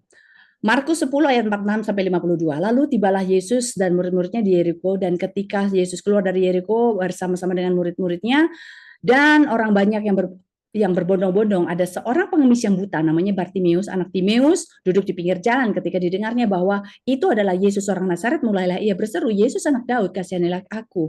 Tanya Yesus kepadanya, "Apa yang kau kehendaki supaya aku perbuat bagimu?" Jawab orang buta itu, "Rabuni, supaya aku dapat melihat." Lalu kata Yesus padanya, "Pergilah, imanmu telah menyelamatkan engkau." Dan seketika itu juga ia melihat, lalu Yesus dalam perjalanannya, lalu mengikuti Yesus dalam perjalanannya. Bapak Ibu, ada orang yang sakit, ya kan? Bartimeus. Dia berteriak-teriak, minta tolong. Tuhan mendengar dan Tuhan menjawab dan Tuhan mau memulihkan, menyembuhkan. Di sini bilangnya, seringkali kita berdoa untuk ditolong, ya kan? Padahal kadang-kadang Tuhan memang ada bagiannya bahwa Tuhan mau kita memperbaiki, ya. Bahwa memang ada bagian-bagian yang kalau di sini adalah Tuhan yang melakukannya. Berdoa dan Tuhan mengabulkan doanya. Tetapi ada bagian kita yang harus memperbaiki diri kita sendiri. Ada satu kisah lagi, ya. Nah, ada satu kisah di mana ada mobilnya orang itu mogok di rumah nih. Setiap pagi itu kan udah tahu nih kalau di starter, nah ketahuan sebetulnya penyebabnya apa udah ketahuan. Tetapi dia biarin aja, oh nggak apa-apa. Tapi lama-lama dia coba lagi ngek, nggak apa-apa, udah. Padahal sudah ada ya, ada indikasi. Tetapi lama-lama dia keluarin, kemudian akhirnya keluarin, sudah dikeluarin di jalan, nggak bisa jalan. Akhirnya apa? Tolong dong, dorongin gitu kan. Udah mogok nih, mogok, didorong. Nah, sampai akhirnya berhari-hari kejadian yang sama. Karena apa? Dia tidak memperbaiki, mintanya ditolong terus sama orang. Padahal kalau dia tahu penyakitnya adalah harus ganti aki, tinggal datang ke bengkel, minta diganti akinya, diganti, sudah aman. Nggak usah nyusahin orang banyak, nggak minta-minta tolong kanan kiri. Nah, sekarang kita harus sadar, kita ini sebetulnya ditolong atau diperbaiki. Kita nih mau nggak diperbaiki? Ya, kita jangan minta tolong terus. Tetapi kita ada bagian kita yang harus memperbaiki. Jadi bukan sekedar ditolong, tapi Tuhan juga mau memperbaiki dan kita harus memperbaiki diri sendiri. Yang kedua, masa lalu belum berlalu jika belum sembuh. Jadi masa lalu belum sembuh itu bisa berupa rasa trauma, kebencian, ucapan tajam, mengungkit-ungkit, kecewa, kecanduan, mudah tersinggung, dan lain-lain. Tadi sudah sempat dibahas ya. Nah, ini ada di dalam Yohanes 5 ayat 5 sampai 6 dikatakan bahwa di situ ada seorang yang sudah 38 tahun lamanya sakit. Ketika Yesus melihat orang itu terbaring di situ dan karena ia tahu bahwa ia telah lama dalam keadaan itu, berkatalah ia kepadanya, "Maukah engkau sembuh?" Yesus yang menawarkan, "Maukah engkau sembuh?" Karena kondisinya sudah terlalu lama di situ. Tetapi apa kelanjutan dari cerita ini? Si orang yang lumpuh itu berkata, "Tuhan, sudah sekian lama saya ada di sini, tetapi waktu kolam bergoncang tidak ada orang yang membantu saya." Dia mulai menyalahkan orang lain. Bukan fokus pada pertanyaannya Tuhan, padahal Tuhan nanya, "Maukah engkau sembuh?" Tinggal jawab aja iya. Kenapa dia harus ngomongin, iya nggak ada yang bantu, nggak ada yang nolong, nggak ada yang ini, enggak. Kalau mau sembuh, mau aja sembuh, gitu kan ya. Jadi harus sembuh dari masa lalu, nggak pakai nyalah-nyalahin orang. Mazmur 147 ayat 3. Ia menyembuhkan orang-orang yang patah hati dan membalut luka-luka mereka. Yuk kita mari berubah. Nah, efek masa lalu ya, ketika luka tidak sembuh, itu bisa menular ke anak. Jadi Bapak Ibu, kalau Bapak Ibu belum sembuh, itu akan mencemari orang-orang sekitar, yaitu terutama ke anak, ke pasangan, ke orang-orang di sekitar. Maka anak akan cenderung merusak hidupnya sendiri tanpa disadari. Nah, Bapak Ibu, hati-hati ya, kalau kita tahu kita masih ada luka, yuk benerin yuk, beresin yuk gitu kan. Kalau lukanya sembuh dan menjadi balsam yang harum dan anak ikut menikmati keharuman dan sampai pada rencananya Tuhan. Jadi hiduplah sebagai orang yang sembuh dari luka masa lalu dan mengenakan identitas baru sebagai orang yang berkenan kepada Tuhan. Ya, karena di dalam 1 Petrus 2 ayat 24 mengatakan, ia sendiri telah memikul dosanya di dalam tubuhnya di kayu salib, supaya kita yang telah mati terhadap dosa hidup untuk kebenaran. Oleh bilur-bilurnya kita telah sembuh. Kamu sudah sembuh. Nah, di dalam TPT itu mencakup kesembuhan tubuh, jiwa, dan emosi. Jadi Bapak Ibu ya, kita tahu bahwa Tuhan itu mau menyembuhkan kita asal kita sadar. Caranya gimana yang sembuh dari masa lalu, kembali ke poin yang tadi ya, menyembuhkan hati dan jiwa. Itu step-stepnya yang harus dilakukan. Kemudian 3, kerusakan yang tidak diperbaiki akan jadi identitas. Nih, hati-hati Bapak Ibu yang tadi, pengabaian ataupun penundaan-penundaan itu yang tidak diperbaiki akan menjadi identitas kita. Contoh, identitasnya. Yudas hingga hari ini dikenal sebagai siapa? Sebagai pengkhianat kan kita selalu tahu bahwa di dalam Alkitab Simon Petrus juga pernah menyangkal Yesus, tetapi ia tidak memilih bunuh diri seperti Yudas. Petrus memilih untuk segera bangkit dan melayani pekerjaan Tuhan lebih lagi, sehingga Petrus hidupnya dipakai Tuhan dengan luar biasa. Sama-sama menyangkal Yesus tapi beda identitas. Nah Bapak Ibu, jangan sampai kita punya identitas, dia kan pemarah, dia kan penipu, dia kan tukang utang. Jangan Bapak Ibu. Jangan sampai orang membuat label terhadap kita karena apa? Kita tidak memperbaiki kesalahan yang kita lakukan. Oh dia kan tukang bohong karena mulutnya dolak-dalik, nggak pernah jujur tapi misalnya menceritakan sesuatu dilebih-lebihkan gitu kan. Jangan, apa adanya aja. Iya katakan iya, tidak katakan tidak. Reparasi kehidupan bukan menghapus sejarah, ya, tetapi membangun identitas baru di dalam Kristus. Jadi kalau kita ada perbaikan, reparasi, restorasi itu membangun identitas baru, ya, membangun identitas baru di dalam Kristus. Di dalam Galatia 2 ayat 20, aku sudah disalibkan dengan Kristus, namun aku hidup, tapi bukan lagi aku sendiri yang hidup, melainkan Kristus yang hidup di dalam aku. Kalau kita sudah sadar bahwa identitas kita bukan lagi aku yang hidup, tetapi Kristus yang hidup, kita nggak sembarangan ngomong, kita nggak sembarangan mikir, kita nggak sembarangan berbuat. Kita harus sadar identitas Kristus yang ada di dalam kita sebagai anak Allah itu harus diingat dan diingat. Sehingga apa? Kita nggak sembrono. Ya. Yang keempat, hari ini dan bukan besok actionnya. Jadi kalau penyakit ya, kalau dibiarkan seperti tadi, ditunda-tunda, tidak akan pergi, tapi akan menyebar ke organ lain. Bapak Ibu. Kalau kita tidak melakukan pemberesan hari ini, kita timbun misalnya yang tadi saya sempat bilang ya, dibully, masalah dibully.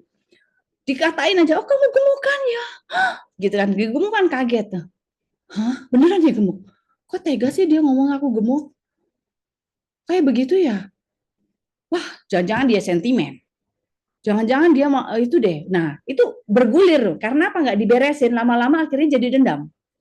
Jangan seperti itu, kalau tidak diberesin itu akan menyebar, ya kayak penyakit itu dibiarin akan menyebar ke organ lain. Contoh kalau kendaraan juga. Seharusnya kita tahu bahwa ada servis rutin yang setiap tergantung kendaraannya ya, 5.000 km atau 10.000 km. Nah, tetapi karena ini masih baik-baik aja kok, masih bisa jalan, nggak usah nanti besok terus kelupaan. Seharusnya hanya membayar 500.000 karena menunda-nunda jadi 11 juta. Karena apa? Sampai turun mesin karena si olinya sudah ngeblok, semuanya sudah kotor dan rusak istilahnya ya.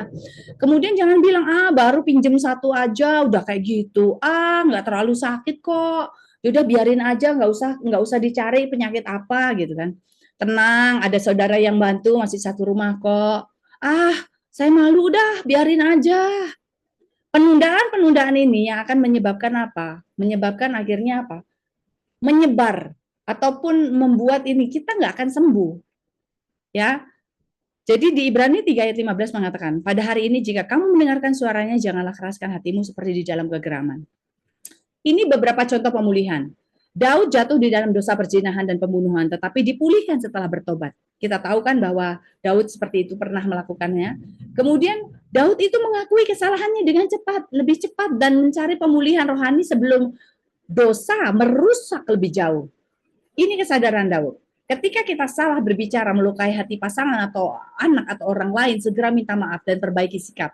Jangan menunggu hubungan menjadi dingin. Kadang-kadang penundaan akhirnya apa? Nggak usah ngomong dari 1 hari, 2 hari, 3 hari, seminggu, 1 bulan, akhirnya nggak pernah ngomong. Ya Bapak Ibu ya. Cepat-cepat kalau ada salah, oh ya aku salah ya, minta maaf ya. Kemudian Yusuf dari pengkhianatan saudara, penjara, direparasi menjadi pemimpin Mesir.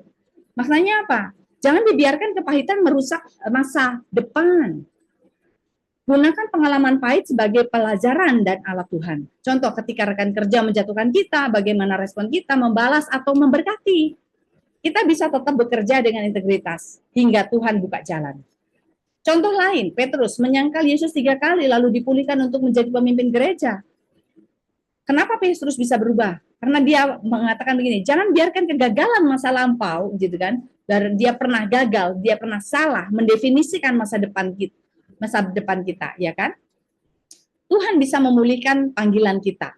Kalau Petrus bisa melakukannya, bisa merubah masa lalu yang buruk, kemudian bisa berbalik, kita juga bisa. Contoh, jika pernah gagal dalam pelayanan atau bisnis, belajar dari kegagalan itu, perbaiki strategi dan kembali melayani atau berusaha dengan iman. Satu contoh lagi, Rasul Paulus dari penganiaya gereja menjadi Rasul Kristus. Tuhan dapat mengubah arah hidup kita. Bahkan jika kita dulunya adalah di jalur yang salah. Seseorang yang dahulu terlibat dalam hal yang merusak, misalnya kecanduan ataupun kekerasan, bisa dipakai Tuhan untuk menjadi mentor bagi orang lain yang sedang mengalami hal yang serupa. Jadi Bapak Ibu, kesimpulannya, pemulihan adalah hasil karya dan kasih karunia Tuhan.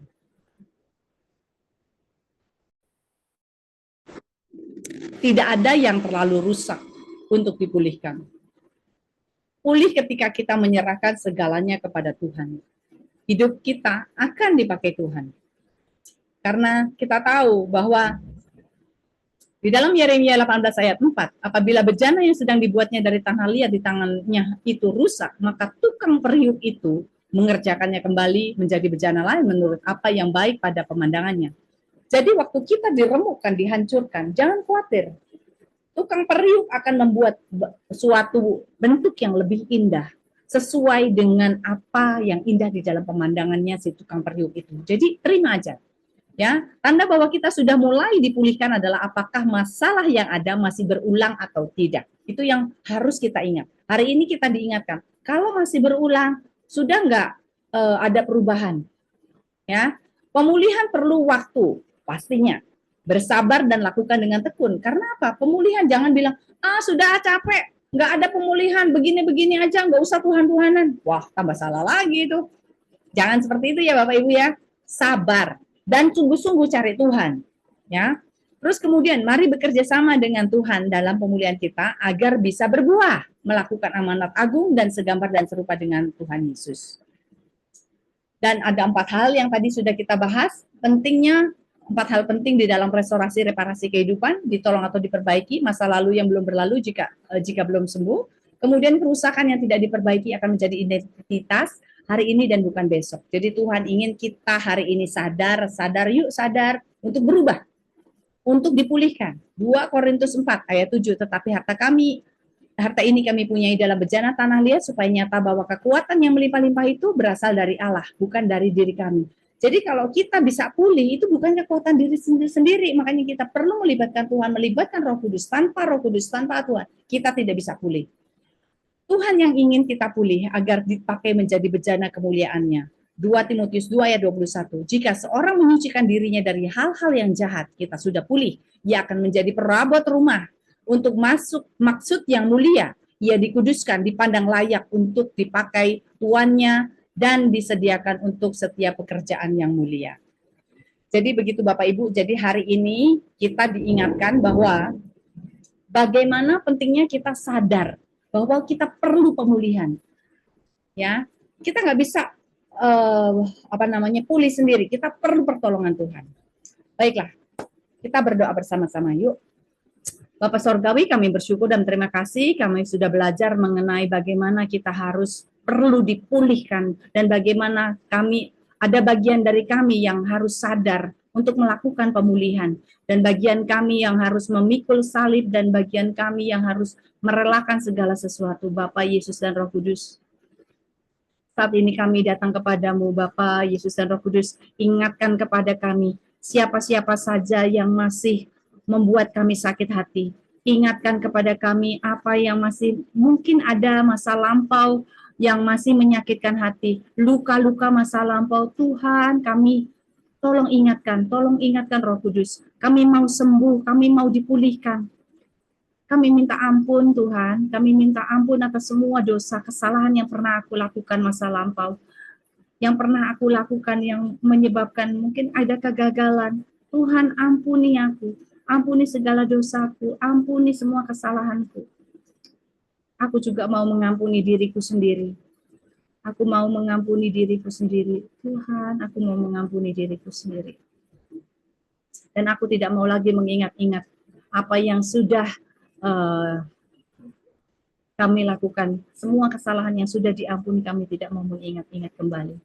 Terima kasih Bapak Yesus dan Roh Kudus, kami juga mau mengampuni semua orang yang sudah bersalah kepada kami melepaskan pengampunan, kami melepaskan berkat, kami melepaskan damai sejahtera buat mereka Tuhan. Kami mau mengampuni mereka dan tidak juga mengingat-ingat, dan kami mau rela dan melupakan semuanya, bahkan semua memori mengenai kejadian masa lampau, kejadian menyakitkan, menakutkan, semuanya ini dihapus di dalam alam roh, terhapus di dalam memori kami di dalam nama Tuhan Yesus. Cuci bersih dengan air yang hidup. Terima kasih Bapak Yesus dan Roh Kudus, kami mau terus Tuhan diperbaharui hari demi hari untuk memperbaharui cara berpikir kami, akal budi kami, perubahan tingkah laku kami semuanya, dan kami mau lebih melekat kepada Engkau, mau membaca firman-Mu lebih lagi, mau mencari kebenaran akan firman, mau diperbaharui hari demi hari untuk pengetahuan akan pengertian-pengertian baru akan firman-Mu, sehingga kami tahu tuntunan melalui firman-Mu ini, kami tahu kami harus kemana harus kami berjalan, kemana kami harus melangkah, dan apa yang harus kami lakukan, apa yang harus kami bereskan. Terima kasih Bapak Yesus dan Roh Kudus, kami bersyukur kalau kami saat ini, kami percaya Kau sudah memberikan kami hati yang baru, Kau yang sudah pulihkan kami, hati kami lega, hati kami tenang. Kami saat ini kami minta kasih daripada Allah Bapa mengalir penuh pada kami semua yang mendengarkan acara ini. Semuanya di dalam nama Tuhan Yesus, kasih Allah Bapa penuh, menyembuhkan, membasuh luka ini di dalam nama Tuhan Yesus. Semua luka-luka batin ini semuanya sembuh di dalam nama Tuhan. Jadilah sembuh, jadilah tahir. Dalam nama Tuhan Yesus. Dalam nama Tuhan Yesus. Damai sejahtera Allah Bapa menguasai hati pikiran kami di dalam nama Tuhan Yesus. Tidak ada kuasa-kuasa apapun yang bisa mengganggu ataupun mengintimidasi ataupun menuduh kami lagi. Di dalam nama Tuhan Yesus. Terima kasih Bapak Yesus dan Roh Kudus. Kami bersyukur atas segala kebaikan-Mu di dalam nama Tuhan Yesus. Kami berdoa dan mengucap syukur. Haleluya. Amin. Baiklah. Sudah, mungkin ada tambahan dari Pak Edi. Silakan dari Pak Edi. Foto dulu dong. Oh, boleh. Mari foto dulu. Bapak Ibu yang bisa buka kameranya, silakan dibuka. Kita berfoto sebentar ya. Di Bogor lagi hujan deras. Suaranya bersaut-sautan dengan hujan. Sudah siap semuanya? Senyum terbaik termanis? Oke, sudah siap. 1, 2, 3. Sekali lagi, boleh ganti kayak. Yuk, 1, 2, 3. Oke, terima kasih. Yuk, Pak Edi, monggo silakan. Ya, kita beli aplaus untuk Cilda. Luar biasa hari ini. Firman Tuhan mengajarkan kita untuk apa ya, supaya hati kita tuh diperbarui lagi ya, ada luka-luka batin. Itu penting sekali ya, pemulihan, inner healing. Ini pelajaran tentang inner healing. Supaya apa? Kita itu semakin serupa dengan Tuhan. Nah, kenapa kok kita bisa terluka? Terutama itu ada putusnya hubungan kita dengan Tuhan. Ini sangat ngeri sekali kalau kita tadi kan nomor 1 pemulihan hubungan dengan Tuhan, pemulihan hati dan jiwa, 3 pemulihan kehidupan sehari-hari. Jadi memang prinsip pertama itu memang pemulihan hubungan dengan Allah. Kenapa kalau kita harus pemulihan hubungan dengan Allah? Ini sangat penting sekali supaya apa? Kalau kita yang kelihatan saja bisa dipulihkan, bisa mengenal Tuhan lebih dalam, saya rasa jiwa kita itu mendapat ketenangan kok.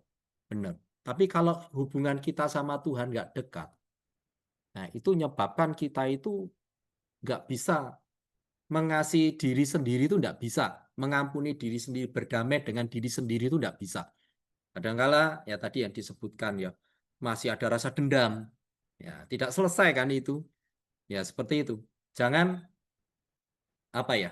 Luka itu jangan jangan dilupakan. Ada masalah, engkau terluka dengan papa orang tua. Biasanya kita gini aja, kalau kita doa, kenapa doa tuh kok mentok? mentok tahu ya, rasanya kayak di plafon. Itu pasti ada luka dengan Bapak. Karena yang kita berdoa tuh dengan Bapak. Rata-rata seperti itu. Jadi kita nggak percaya lagi dengan Bapak di surga. Nah, ini perlu diketahui, ini kejiwaan ya. Banyak banyak tadi saya sama istri barusan pulang tadi sudah 2:30. Cepat-cepat buka laptop, mandi. Istri saya bilang, "Kok nanti jam 4 kita OTW." Karena kalau misalnya nanti saya itu jauh banget. Jadi mau gasik, tapi tadi saya sudah sama Cildan sih jam 4 saya off ya. Ternyata istri saya masih tidur. Biarin. Nggak saya bangunin. Buen. Nanti terlambat sedikit tidak apa-apa saya nyampaikan firman. Nah, nah, memang harus diselesaikan. Jangan dilupakan kalau ada terluka. Saudara terluka dengan siapa? Contohnya dengan Bu Ning. Saya terluka dengan Bu Ning. Nah, saya tak lupakan saja. Tidak bisa, saudara. Saudara harus selesaikan. Terluka itu bukan dilupakan. Tidak boleh. Kalau dilupakan nanti ketemu Buning ya luka lagi. Bener enggak? Apalagi sering ikut RRS. Loh, kok Buning ono meneh? Ya memang Buning ikut RRS dari dulu kok, ya kan? Harus diselesaikan. Buning, aku ada masalah dengan Buning. Iya toh. Aku enggak senang Buning. Buning ngomong kayak gini. Maaf loh Buning, aku pahit Buning. Oh ya Buning juga, ya aku juga minta maaf. Nah, diselesaikan dengan baik seperti itu. Sehingga saat ketemu ya sudah tidak terluka, tidak merasakan seperti itu. Nah, tadi juga Cilda menggambarkan sebuah mobil, mobilnya Cilda itu kalau dekat apa lewat polisi tidur itu itu memang harus dicari, saudara. Ya, sudah di apa kasih ke alat itu ya dijugluk-jugluk itu ya. Tidak ketemu memang ya ada juga makanya kita ini sebagai anak-anak Allah ada yang dinamakan general check up rohani. Ada itu. 1 bulan sekali saya selalu general check up. Kenapa? Saya kadang-kala salah juga loh. Walaupun saya sering pelayanan, saya sudah jadi hamba Tuhan, pendeta. Itu apa betul terus? Belum tentu, saudara. Bisa salah, bisa. Saya jadi general check up, harus general check up. Kesalahannya di mana, pelayanan di mana. Nah, di situ. Supaya kita tahu penyakitnya tuh di mana. Nah, kalau saudara tidak pernah general check up untuk kesehatan. Contoh, saudara sering ikut RRS, wah, saya tolak sakit penyakit di dalam nama Tuhan Yesus. Boleh sih, tidak apa-apa. Tetapi mau nggak mau saudara harus general check up di dalam hidup saudara. Wong sekarang ya gratis BPJS ya toh. Kenapa tidak? Supaya saudara mengetahui kelemahan tubuhmu itu di mana. Kalau saudara tidak pernah general check up, siapa tahu ginjal saudara tinggal 30%. Ayo, saudara. Bingung kan jadinya saudara? Wah, aku takut Pak Edi kalau nanti di general check up tahu penyakitnya semuanya. Ya justru malah bagus. Seperti hidup kita sama. Pelayanan, ya toh. Harus tahu kelemahan kita tuh di mana tuh sekarang. Kenapa ya aku kok enggak bisa nyampaikan firman di tempat ini? Nah, seperti itu. Tanya, yaitu di general check up. Itu ada metodenya. Gampang kok sebenarnya. Nah, di situ. Nah, pemulihan hati dan jiwa itu setiap hari. Saya juga selalu tiap pagi, Tuhan pulihkan jiwaku Tuhan. Mungkin aku ada yang tidak senang, kadangkala lihat jemaat. Saudara, kalau saudara merasa jadi hamba Tuhan, ada jemaat yang gini, tahu ya gini ya. Di gereja kami itu ada setannya. Saudara. Ngedu sana, ngedu sini dulu, saudara. Bayangkan. Ya kita ini kan terus jemaat tuh terus kayak tadi tuh mutung, difitnah. Nah, saya harus datangi yang mutung itu tahu saudara. Harus ngelus-ngelus ya atau kayak Tuhan Yesus yang 99 ditinggal, yang satu dicari, sudah 1 bulan nggak ke gereja. Kenapa? Oh, ternyata ada gini Pak Edi tadi itu semua. Oh, saya ngomong, Bu, Ibu tuh kan sudah lama di gereja, kenapa kok main perasaan? Saya bilang gitu. Jangan main perasaan, Bu. Ah, wong hidup kok enggak main perasaan? Oh, salah, Bu. Hidup itu jangan main perasaan, mainnya di roh, Bu.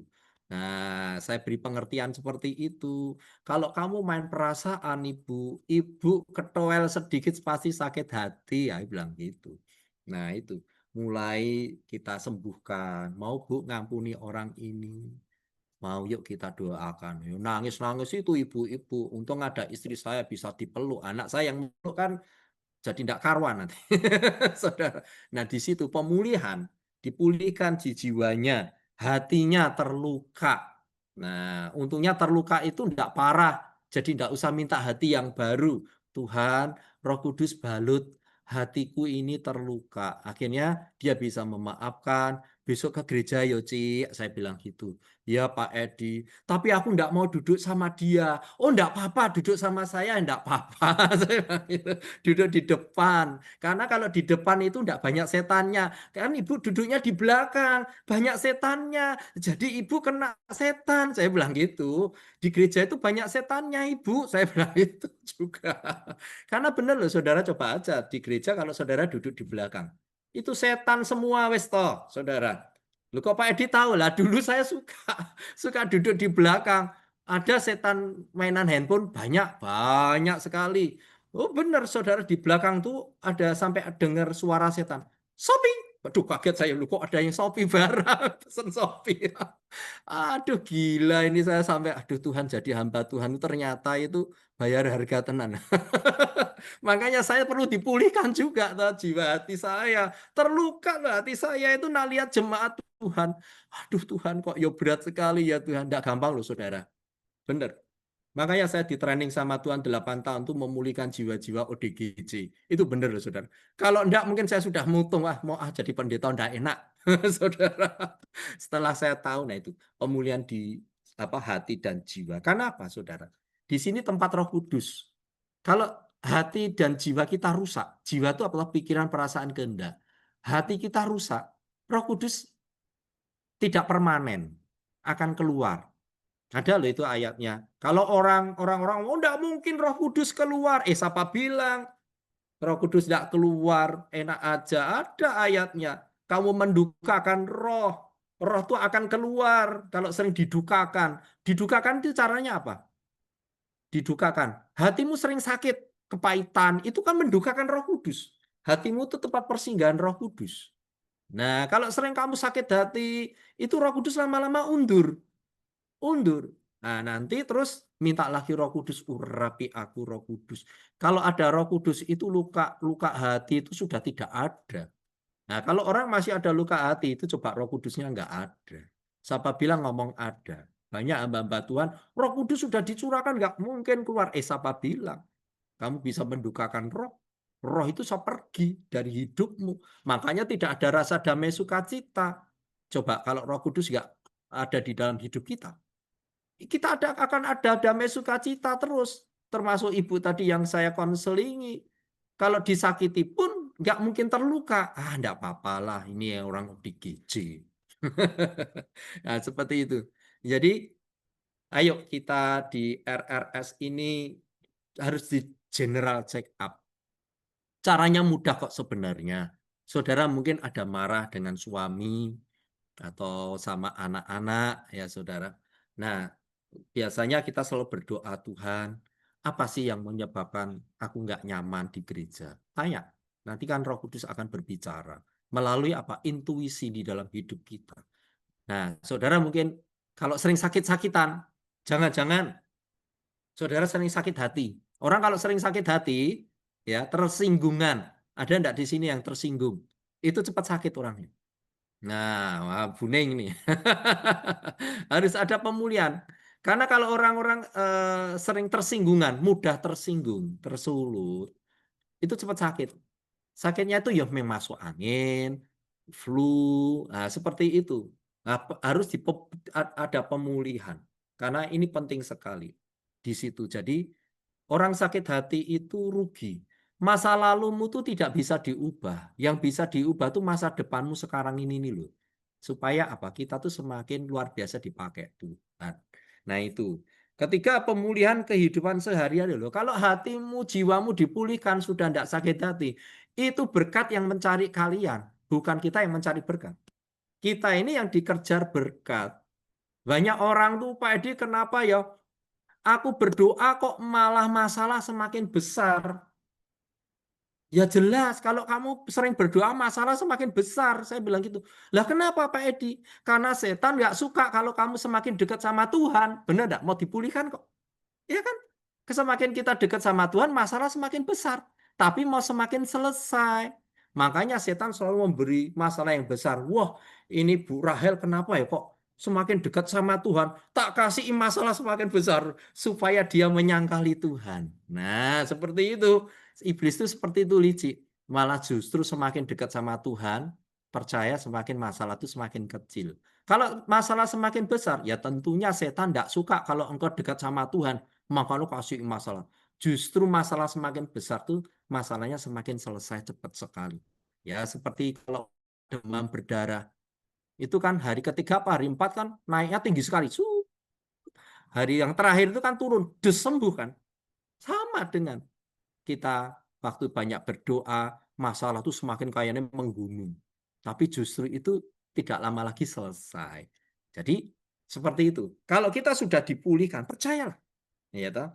Tadi Yoel 2 ayat 25. Aku akan memulihkan tahun-tahunmu yang hasilnya dimakan habis oleh belalang pelahap, belalang pindahan, belalang pengerit, belalang pelompat. Ya, tentaraku yang besar kukirim antara kamu, maka kamu akan makan banyak-banyak dan menjadi kenyang, dan kamu akan memuji-muji nama Tuhan Allahmu.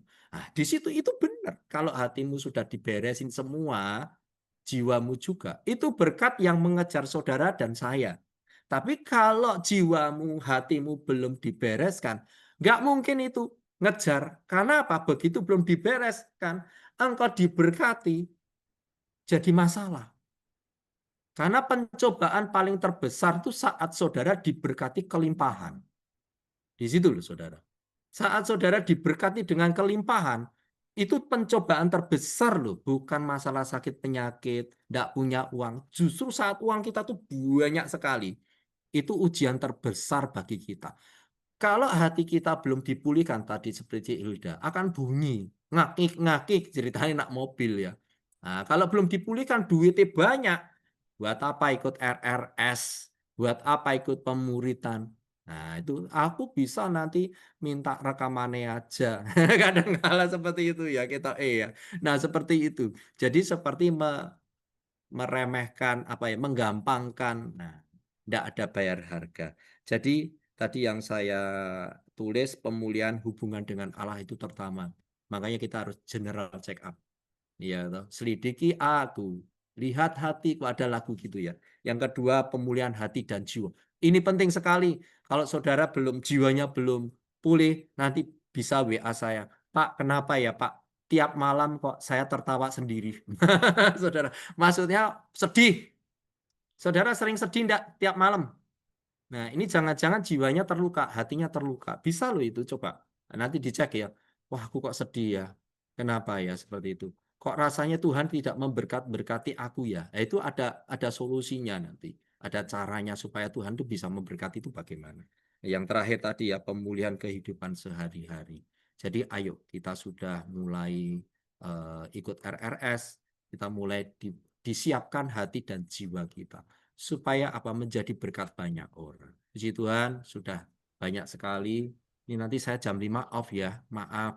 Maaf bener. Karena komsel saya tuh jauhnya minta ampun baru pertama kali ini. Pak Edi mau enggak Pak Edi di rumah saya? Ya wis enggak apa-apa. Jauh banget saudara. Jadi saya ke sana tuh hampir 45 menit. Nah, tadi istri saya kok naik sepeda motor aja ya. Karena nak naik mobil bisa 1 jam saudara. Kayak Jogja Magelang. Ah, itu aja, Zilda, mari. Ya, terima kasih banyak Pak Edi buat semakin lengkap. Ada tambahan dari Bu Ning, monggo. Yes. Segera kita mengambil keputusan untuk menolak intervensi iblis. Karena ini tadi kan sudah banyak, sudah lengkap semuanya. Karena memang gambar diri yang rusak itu ya karena yang merusak iblis dan itu melalui orang tua. Sehingga kita tercipta menjadi anak yang tertolak, menjadi anak yang pemberontak. Nah, sekarang yang kita lakukan memang harus segera kita minta tolong Roh Kudus ya. semua yang kita lakukan itu yang dulu pernah kita gambar dirinya yang rusak, kalau kita tanpa Roh Kudus kita memang tidak bisa apa-apa. Ini buktinya saya pribadi, kalau saya nggak pemberesan terus, pemulihan terus, bahkan ini hati saya untuk terus minta dipulihkan, yaitu tadi yang seperti yang dikatakan Pak Edi, saya tersinggungan, saya suka sensitif banget karena memang saya dari anak yang tertolak karena saya diangkat menjadi anak angkat. Jadi wajar kalau saya menjadi anak tertolak dan saya sadar nggak sadar ternyata saya mempunyai NPD di situ. Saya berani ngomong begitu karena saya sudah mau melakukan pemberesan demi pemberesan sehingga saya ngerti banget bahwa oh ternyata ini saya dan keluarga besar saya tuh semuanya tuh rata-rata NPD dan itu dirusak dari orang tua. Maaf ya Bunda Monica, saya harus ngomong seperti ini karena memang ini semua tuh pemaksaan kehendak, terus sensitif hati itu banyak banget. Itu karena dirusak karena orang tua dan orang tua juga saya nggak bisa menyalahkan dan itu dirusak karena keadaan dan itu juga dirusak dari orang tuanya orang tua. Jadi itu turun temurun sehingga sekarang kita ini yang tahu dan kita mengerti bahwa ternyata jiwa kita yang terluka, yang masa lalunya yang buruk, bahkan ini gambar dirinya yang rusak, itu kita memang butuh benar minta tolong Roh Kudus untuk supaya kita ini dibongkarkan, ditelusuri mana yang menyebabkan kita berontak, yang bandel, yang keras hati, yang suka marah-marah, yang suka mengasihani diri, yang suka pokoknya sensi-sensi itu. Kita mulai minta tolong Roh Kudus untuk diperbaiki selapis demi selapis. Seperti contohnya kemarin, almarhum Ibu, siapa namanya, Eva kemarin. Saya pernah pemberesan dengan Bu Eva. Dan itu bukan hanya sekali dua kali. Saya pemberesan karena saya terluka. Karena dikatakan saya cari duit kalau pelayanan. Nah di situ. Dan saya benar-benar tadinya tersinggung dan saya tidak bisa terima gitu loh. Tapi ternyata oh ini NPD saya. Dan ternyata saya tidak mau dipengaruhi oleh si jahat dan saya juga tidak mau diintervensi oleh si jahat. Makanya saya terus pemberesan juga dan saling memaafkan dan ternyata Bunda Eva, oh ya saya salah ngomongnya. Ya Bunda dan saya juga mengerti. Saya ini kok ternyata terluka, masih memakai harga diri, masih memakai perasaan. Disitulah ini saya harus benar-benar mau berdamai dengan diri sendiri, berdamai dengan Tuhan, berdamai dengan keadaan supaya ini hidup saya tidak lagi menghidupi manusia lama lagi, tetapi saya harus menghidupi manusia baru dan saya benar-benar mau menjadi manusia ilahi seperti yang Yesus ajarkan. Jadi kita mulai ngecek di dalam diri kita bagaimana. Jadi poinnya memang kita harus mengetahui, kita mulai pengakuan bahwa kita ini anak Allah, bukan lagi manusia yang lama, bukan manusia yang busuk, bukan manusia yang rusak, bukan, tetapi kita ini anak Allah yang sudah diperbarui. Ketika kita mau diintimidasi oleh iblis, kamu tuh dulu tuh begini, enggak, aku anak Allah, aku anak berkat di sini. Karena kita ini harus benar-benar bangkit dan menjadi terang, sebab terang itu harus datang dan kemuliaan Tuhan terbit atas kita. Jadi kita ndak yang ecek-ecek lagi, tetapi kita ini benar-benar sudah diangkat, bahkan kita sudah didandani manusia lama kita manusia yang rusak itu sudah diperbarui, bahkan kita terus minta tolong Roh Kudus untuk menghapus gambar orang tua yang rusak, gambar orang tua yang sadis, yang otoriter, yang kok dulu kejem banget kok meninggalkan aku, kok memberikan ke orang lain dan lain sebagainya, itu harus saya hapus terus. Sehingga saya benar-benar bisa menerima bahwa aku ini ternyata kalau nggak dikasihkan ke orang, saya mungkin nggak jadi seperti ini. Lah ini saya harus berubah cara berpikir saya. Pembaharuan akal budi itu memang benar-benar penting banget. Dan di sini kita harus mulai terus minta tolong Roh Kudus untuk selapis demi selapis untuk terus mengkoreksi kita. Kita ngecek kita sudah sesuai dengan kerajaan surga atau kita masih memakai cara-cara yang lama. Itu sih. Terima kasih. Terima kasih, Bu Ning. Oke. Satu lagi mungkin ada yang mau menambahkan, Bu Betsy?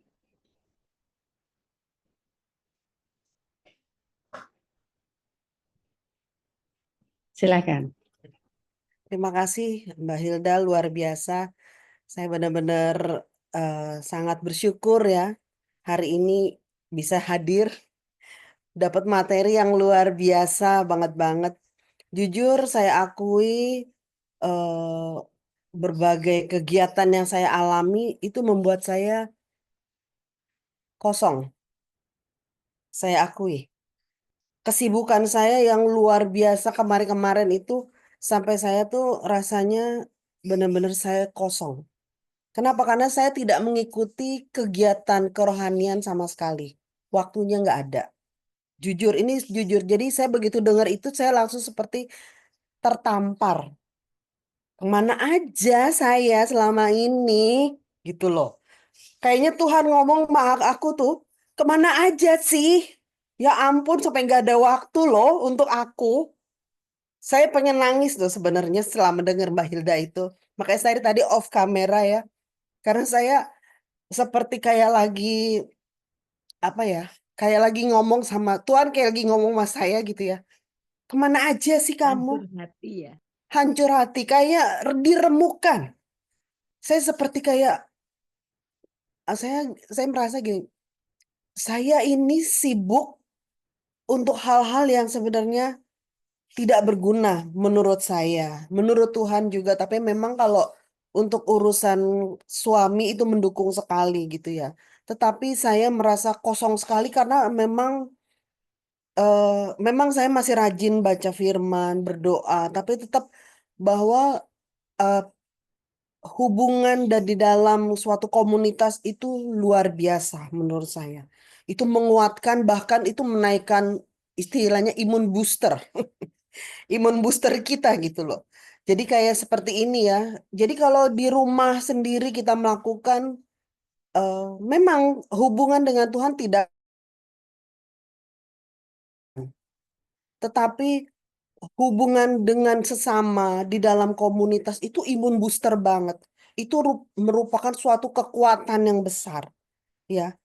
Pemulihan justru itu didapat kita melalui firman-firman yang dibagikan pada saat kita ada komunitas-komunitas seperti ini, ya. Tanpa kita sadari firman yang kita dengar hari ini dari siapapun, dari Mbak Hilda atau dari Pak Edi, dari Bu Ning, dari siapapun, itu membuat kita tuh seperti kayak lagi dirontokin gitu loh.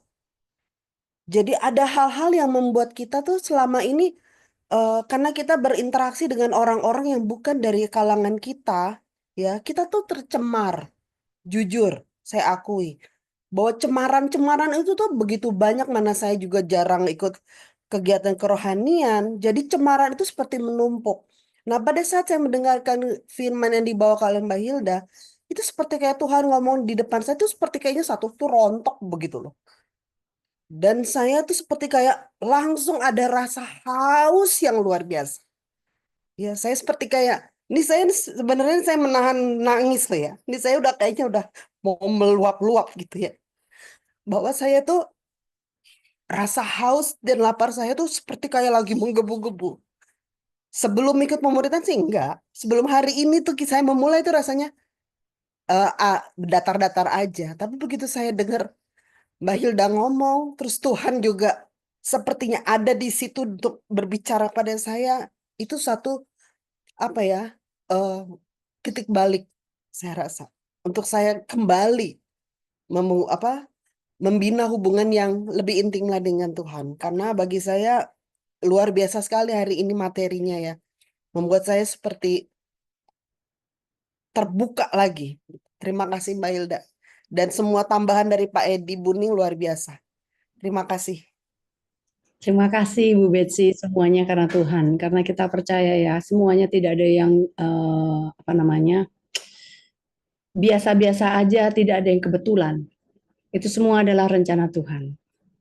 Oke, baiklah. Kalau ada satu pertanyaan, masih ada satu pertanyaan. Kalau enggak, ya ngebut ya Bu Nastiti, biasa ngebut.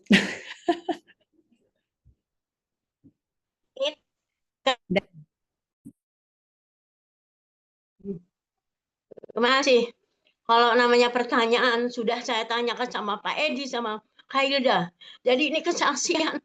Tadi memang kesentuh aku ada urusan tapi saya nggak mau mundur. Karena Tuhan ingatkan kamu mundur berarti kamu kalah.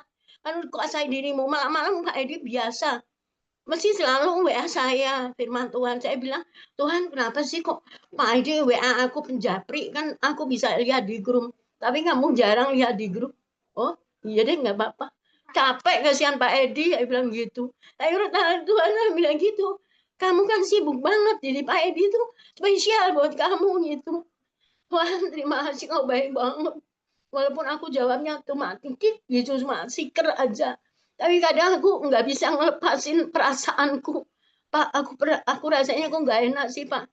Apa sih? Terus aku nggak bisa nulis, aku bilang, Pak aku gini. Nah sekarang tuh lupa gini-gininya. Pak Edi jawabnya gini, jangan main perasaan Bu. Hah, bener ya Tuhan? Kok Pak Edi gitu ya? Emang Tuhan bener ya? Tadi juga kayak gitu, tapi aku minta konfirmasi hamba Tuhan. Oh iya, Tuhan terima kasih. Sejak itulah, oh ya Pak Edi, saya nyadari Tuhan, saya minta ampun. Saya benar-benar terus pelang Pak. Saya nggak jadi WA Kak Hilda. Jadi terus yang kedua Kak Hilda juga pernah, Pak Edi sorry ya, tadi aku disentuh karena diingat, mentok gitu kan, aku luka hati sama Pak Edi. Terus terang Pak, saat ngomongin sekarang. Masalahnya ada temen dulu rajin banget di persekutuan ini. Namanya Bu N, GA. Gitu kan.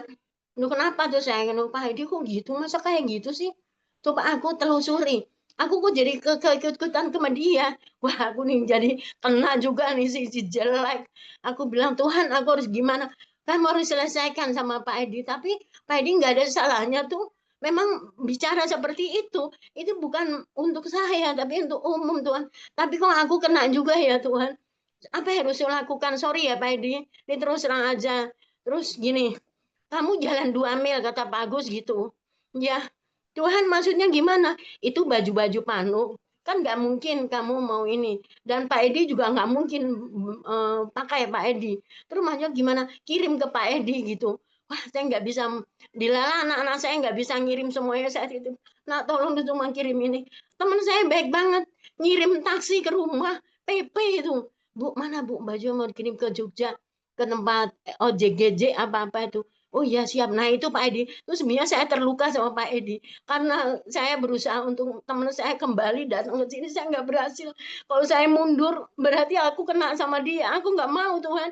Aku mau menang. Terus akhirnya saya bisa menerima Pak Edi. Tanpa Pak Edi tahu kalau saya sebenarnya tersakiti. Sekarang nih aku buka kartu. Karena Roh Kudus belum terang Pak.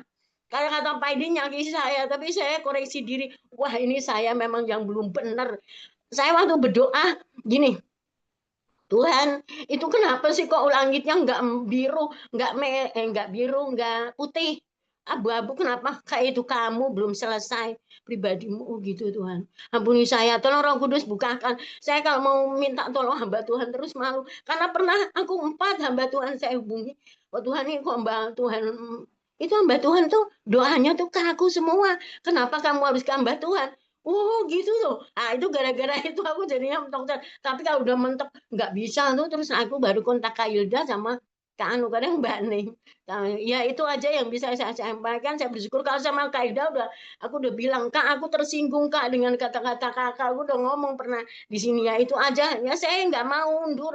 Saya mau Tuhan, aku maju terus dalam nama Tuhan Yesus. Jadi ada perasaan apapun juga tetap udah kok perasaannya masih kayak gini lah. Baru aku kontak Pak Edi apa Kak Hilda, mungkin Mbak Ning juga bisa. Haleluya, terpujilah Engkau Tuhan. 1 menit ya, 2 menit. Makasih Kak. Bunda Amin. Saya juga dirontokin Bu, emang enggak? Sama masih disayang. Saya pamit dulu ya. Ya, ya, terima kasih Sudah Pak. jam 5. Tuhan berkati semua ya. Sukses ya. God bless you. Ini rekonsiliasi secara live. Maafin banyak Pak Maaf Edi. ya Bu. Bu Makasih ya Pak Nasiti. Edi. Maafin daku. Tak tahan. God bless you. Sekarang keluar. Yuk. Ya, Tuhan berkati Pak Edi. Ya, jadi teman-teman ya mungkin yang ada di sini yang mendengarkan. Jadi kalau ada firman Tuhan yang disampaikan oleh hamba-hamba Tuhan, bukan untuk kalian pribadi, jadi untuk semua orang. Karena memang firman-Nya mungkin perkataannya yang disampaikan adalah seperti itu. Jadi kalau enggak, ya itu akhirnya kenapa bisa tersinggung? Karena sensi. Tapi sebetulnya tersinggung itu karena apa? Tuhan mengingatkan. Jadi bukan karena si hamba Tuhan itu kamu nuding-nuding itu enggak juga gitu kan istilahnya. Ya, jadi sama-sama kita bertumbuh. Di sini memang kita belajar bertumbuh, kadang-kadang mungkin ada sesuatu yang tidak baik, mungkin hatinya lagi enggak baik. Saya terberkati dengan apa sikapnya dari Ibu Nastiti yang berani juga untuk langsung minta maaf. Walaupun kita nggak ada yang tahu gitu kan, kita nggak ada yang tahu, tetapi kejujuran ya sebetulnya di luar acara ini pun akan lebih baik. Oke, baiklah kalau gitu. Terima kasih semuanya. Baik, teman-teman, kita akan masuk ke dalam sesi doa. Tapi sebelumnya, buat teman-teman yang ada di Zoom ini, kemudian yang mendengarkan rekamannya, untuk acara RRS hari ini sudah berakhir. Sampai jumpa di RRS yang akan datang. Ya, tetap semangat yang pasti, tetap melakukan, tetap berdoa. Tanya sama Roh Kudus apa yang harus dipulihkan. Nanti Bapak dan Ibu bisa berdoa sendiri atau perlu menghubungi hamba-hamba Tuhan, silakan, dipersilahkan. Ya, sampai jumpa di RRS mendatang. Terima kasih. Tuhan Yesus memberkati. Oke.